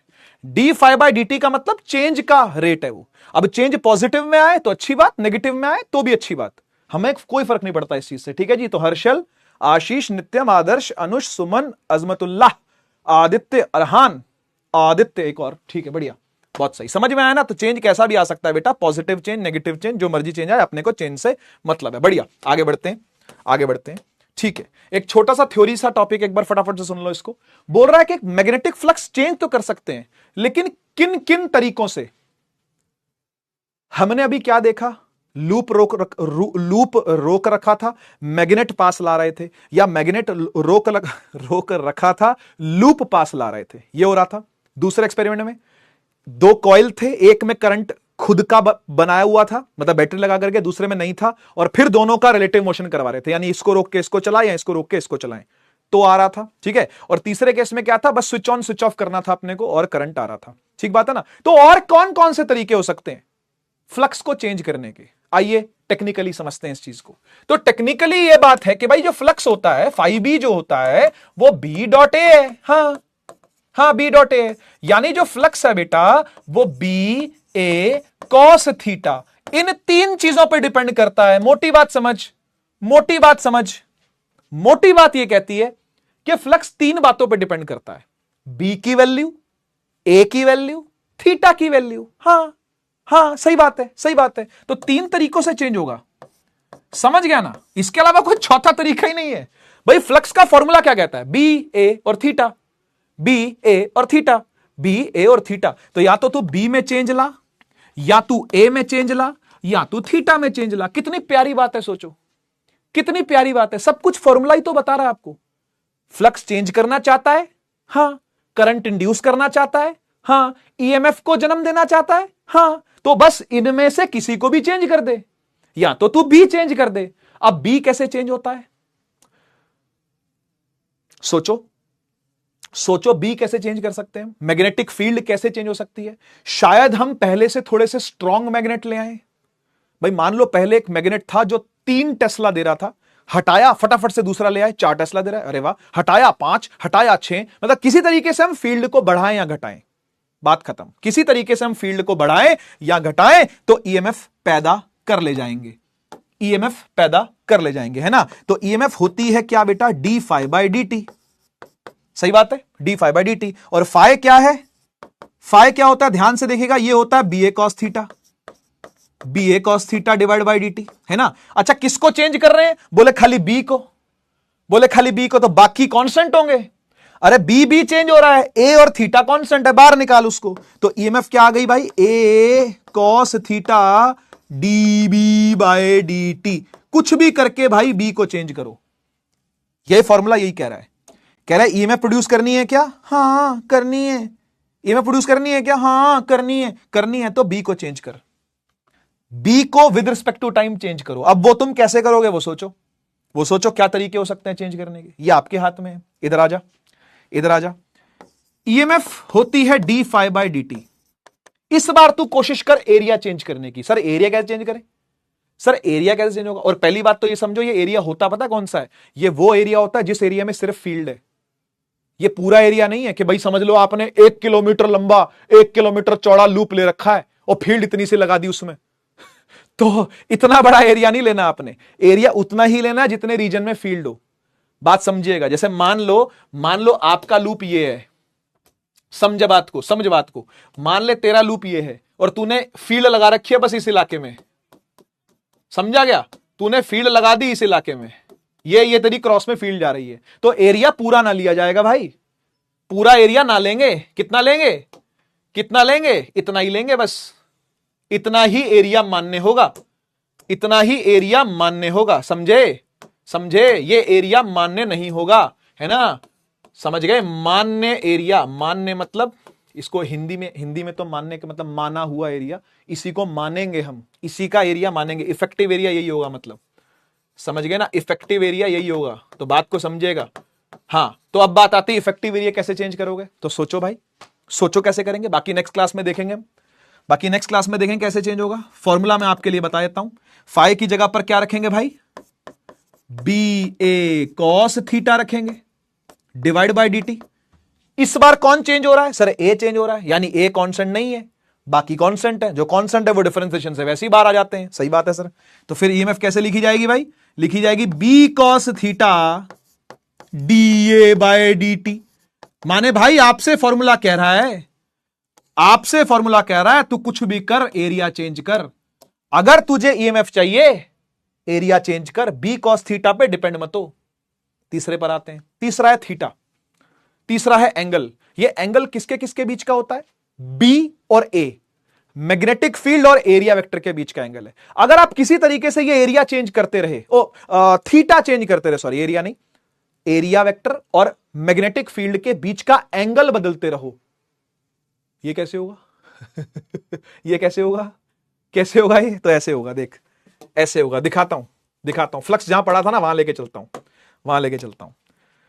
कुछ थीटा है, कुछ थीटा है, ए और बी के बीच में कुछ थीटा है, हाँ है, तो बस उसको चेंज कर। अब थीटा 0 हो गया होगा। मैं ए नहीं हिला पा रहा हूं, लेकिन आपको बात समझ में आ रही होगी, है ना? अच्छा, और चेंज करना है, और चेंज कर,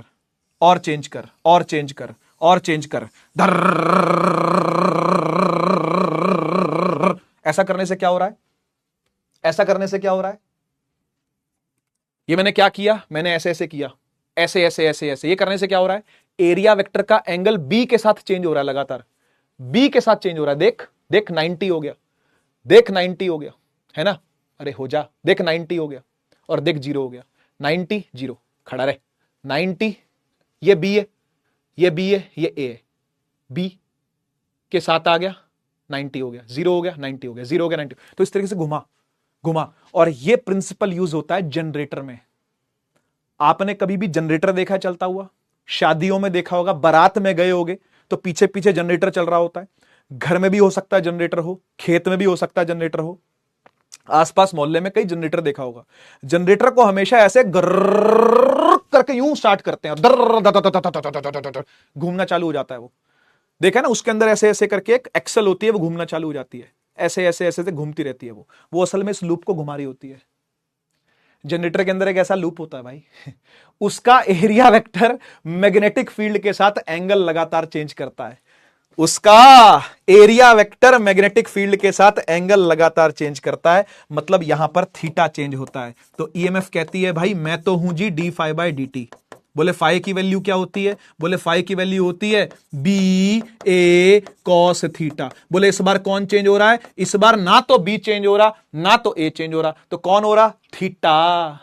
कौन चेंज हो रहा? थीटा। बाकी कांस्टेंट है, बाहर निकाल दे। बी बाहर आ गया, ए बाहर आ गया, अंदर रह गया D cos theta by D T. और आपको पता है कॉस थीटा का डिफरेंशिएशन क्या होता है? माइनस का साइन थीटा। अब वो सब बातें अपन बाद में करेंगे, आज के लिए इतना काफी है। ठीक है जी। तो किस किस तरीके से फ्लक्स चेंज हो रहा है या हो सकता है, ये मैंने आपको दिखाया। तो 3 प्रकार से फ्लक्स चेंज होने की प्रोबेबिलिटी होती है। 3 प्रकार से फ्लक्स चेंज होने की प्रोबेबिलिटी होती है। या तो बी चेंज कर ले, या ए चेंज कर ले, या थीटा कर ले, या फिर तू 2 भी चेंज कर सकता है। बी ए कर ले, ए थीटा कर ले, बी थीटा कर ले, या तीनों चेंज कर ले। अब इतना मामला बनता नहीं है, तो एक एक ही चेंज हो पाता है, बात सारी है। ठीक, बढ़िया। लेंज लॉ कल पढ़ेंगे, आज के लिए इसको रहने देते हैं। ठीक है, एक क्वेश्चन मैं आपको करवा देता हूं इसका। बढ़िया, 2012 नीट में आया हुआ सवाल है बेटा, फटाफट से इसको करते हैं और क्लास को खत्म करते हैं। कह रहा है कॉइल है जिसकी रेजिस्टेंस है 400 ओम, रेजिस्टेंस दी हुई है, आर दिया हुआ है 400 ओम। ठीक है, कह रहा है placed in a magnetic field, तो एक कॉइल को फील्ड में रखा गया है। बढ़िया। कह रहा है अगर magnetic flux in weber linked with the coil varies with time as, ये कुछ दे रखा है 50 T square plus 4, 50 T square plus 4 weber. ये आपको टाइम वेरिंग फ्लक्स दिया हुआ है कि टाइम पे डिपेंडिंग ये फ्लक्स है। ठीक, कह रहा है तो करंट कितना आएगा at t is equal to 0। Time दे रखा है 2 सेकेंड और करंट आपको बताना है कितना आएगा। सुनो मेरी बात सुनो, टेंशन ना लो। ऐसे क्वेश्चन को देख करके टेंशन होने लगती है बच्चों को, टेंशन ना ले। आप बस मुझे ये बताओ, क्या ये करंट इंड्यूस हुआ करंट है? ऐसा ही चाह रहा होगा ना, कॉइल में करंट पैदा हो। हां, पैदा हो। तो करंट इंड्यूस कैसे होगा? जब ईएमएफ इंड्यूस होगी। तो भाई आप ईएमएफ निकालो ना, छोड़ो सारी बातें, छोड़ो सारी टेंशन, रेजिस्टेंस करंट सब बाद में देखेंगे। आप सीधा सीधा ये काम करो कि आप ईएमएफ निकालो। और ईएमएफ कैसे आएगी बेटा? D phi by D T से आएगी, क्योंकि आपको एक ही सिंगल टाइम दिया हुआ है, उस इंस्टेंट पर जानना चाह रहा है। बात को समझ रहे हो ना? उस इंस्टेंट पर, टी 2 सेकंड पर बता, T is equal to 2 second पर बता कि क्या कहानी है। तो ये तुझसे इंस्टेंटेनियस पूछना चाह रहा है, इंस्टेंटेनियस ईएमएफ आपसे पूछना चाह रहा है, तो इसको डिफरेंशिएट करो, बात खत्म। करो आओ डिफरेंशिएट, इसको कैसे होगा? 50 टी स्क्वायर प्लस 4 डिफरेंशिएट कैसे होगा? बोल जल्दी से, जल्दी जल्दी बता कैसे डिफरेंशिएट करें, कैसे डिफरेंशिएट करेंगे इसको, जल्दी बोल। डी है ना 50 T square plus 4 divide by D T. बता बेटा क्या करूं, what should be the next step? जल्दी जल्दी फटाफट देख, ये कांस्टेंट है जो मल्टीप्लाई हो रहा है, और जो मल्टीप्लाई हो रहा है वो डिफरेंशिएट नहीं होता, बच जाएगा वो, उसकी जान बख्श दी जाएगी। तो 50 की जान बख्श दी, जो मल्टीप्लाई वाला कांस्टेंट होता है उसकी जान बख्श दी जाती है। अब टी स्क्वायर बचा, तो टी स्क्वायर का डिफरेंशिएशन होता है 2t, टी स्क्वायर का डिफरेंशिएशन होता है 2t, और प्लस 4 ये एक अकेला खड़ा कांस्टेंट है। जो अकेला खड़ा कांस्टेंट होता है उसका कत्ल हो जाता है, वो नहीं बच पाता डिफरेंशिएशन से, उसका मरना तय है। ये 4 बन जाएगा 0। अकेला खड़ा कांस्टेंट पक्का मरेगा, मल्टीप्लाई वाला कांस्टेंट पक्का बच जाएगा। क्या आ गया भाई? ईएमएफ क्या आ गई? ईएमएफ आ गई सर 50 दूनी 100t, 100t आ गई। ये है आपकी ईएमएफ इंड्यूस्ड, ये है आपकी ईएमएफ इंड्यूस्ड, क्या है? 100t। सही है। अब तूने क्या करना है, टाइम को यहां पे 2 पुट करना है ताकि तू ईएमएफ निकाल पाए। भाई एट 2 सेकंड कितनी ईएमएफ होगी वो निकालनी है आपको। तो yes, EMF at t is equal to 2, यानी 100 इंटू 2 यानी 200 वोल्ट। खत्म, 200 वोल्ट आ गया। अब 400 रेजिस्टेंस है, तो क्या करंट नहीं आ सकता क्या? अरे यार, अरे यार, ओम्स लॉ लगाना, V is equal to I R, और V क्या है? E तो है, ईएमएफ इंड्यूस, बात एक ही है, बात एक ही है। करंट इंड्यूस आ गया, ले ये करंट इंड्यूस आ गया, ओम्स लॉ लगाना है, बात खत्म। हाँ या ना बोल, हाँ या ना बोल बेटा, ओम्स लॉ ही तो है, V is equal to I R, और क्या है ये? ठीक है, ये कितना दे रखा है? 200। करंट निकालना है, R कितना दे रखा है? 400। 400 ले जा नीचे, 200 बटा 400 इज इक्वल टू आई, एकम दूनी आधा, आधा एम्पियर आंसर है, आधा एम्पियर आंसर है। समझ में आया? समझ में आया? क्या ही है भाई, कुछ नहीं है यार। क्लियर है बात? क्या करना था? फ्लक्स दिया रहेगा, टाइम वेरिंग फ्लक्स होगा, मतलब टाइम पे डिपेंडेंट, देखो लिखा हुआ है linked with the coil varies with time as this. ये फंक्शन दिया हुआ आपको फ्लक्स का टाइम के रिस्पेक्ट में। एक बार डिफरेंशिएट हमारा, टाइम पुट किया, करंट निकाल दिया, खत्म। ठीक है, एक और क्वेश्चन होमवर्क में देता हूं, ट्राई करिएगा इसको। लो लो, होमवर्क में ट्राई करना, एक और क्वेश्चन देता हूं।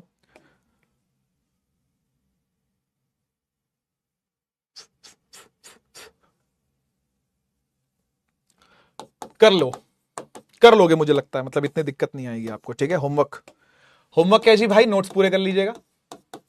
ठीक है, रिवाइज करके आना, क्योंकि लगातार क्लासेस चली रही हैं आपकी। ठीक है ना, आज क्या है? वेंसडे ना, थर्सडे फ्राइडे 2 दिन क्लासेस चलेंगी आपकी लगातार। चैप्टर शायद हम पूरा कर लें फ्राइडे तक। ठीक है ना, तो आपका रिवीजन अगर टॉप नॉच रहेगा, प्रॉपर रहेगा, तो ही हम ये अपना जो गोल है वो अचीव कर पाएंगे। ठीक है बेटा, तो इसलिए नोट्स और रिवीजन मत भूलिएगा करना, क्योंकि ये आखिरी साल है तो जान तो लगानी पड़ेगी। तो कैसा लगा आज का लेक्चर? क्योंकि मैंने तो अपनी जान लगाई। ठीक है चलिए ठीक है बेटा, ध्यान रखूंगा अपना भी और माता जी का भी अपनी। ठीक है, आप लोग भी अपना अपना ध्यान रखिए, अपने घर वालों का ध्यान रखिए। ठीक है, ठीक है भाई, thank you thank you thank you so much, thank you so much. चलिए, अब 11th की क्लास है मेरी उदय की, मिलता हूं मैं आपसे कल। इसी को आगे कंटिन्यू करेंगे, लेंस लॉ पढ़ेंगे, माइनस का साइन क्यों आया जानेंगे, लेंस लॉ के ढेर सारे सवाल भी करेंगे। मिलते हैं नेक्स्ट क्लास में, तब तक के लिए take care, bye bye. Bharat माता की जय, जय हिंद, वंदे मातरम।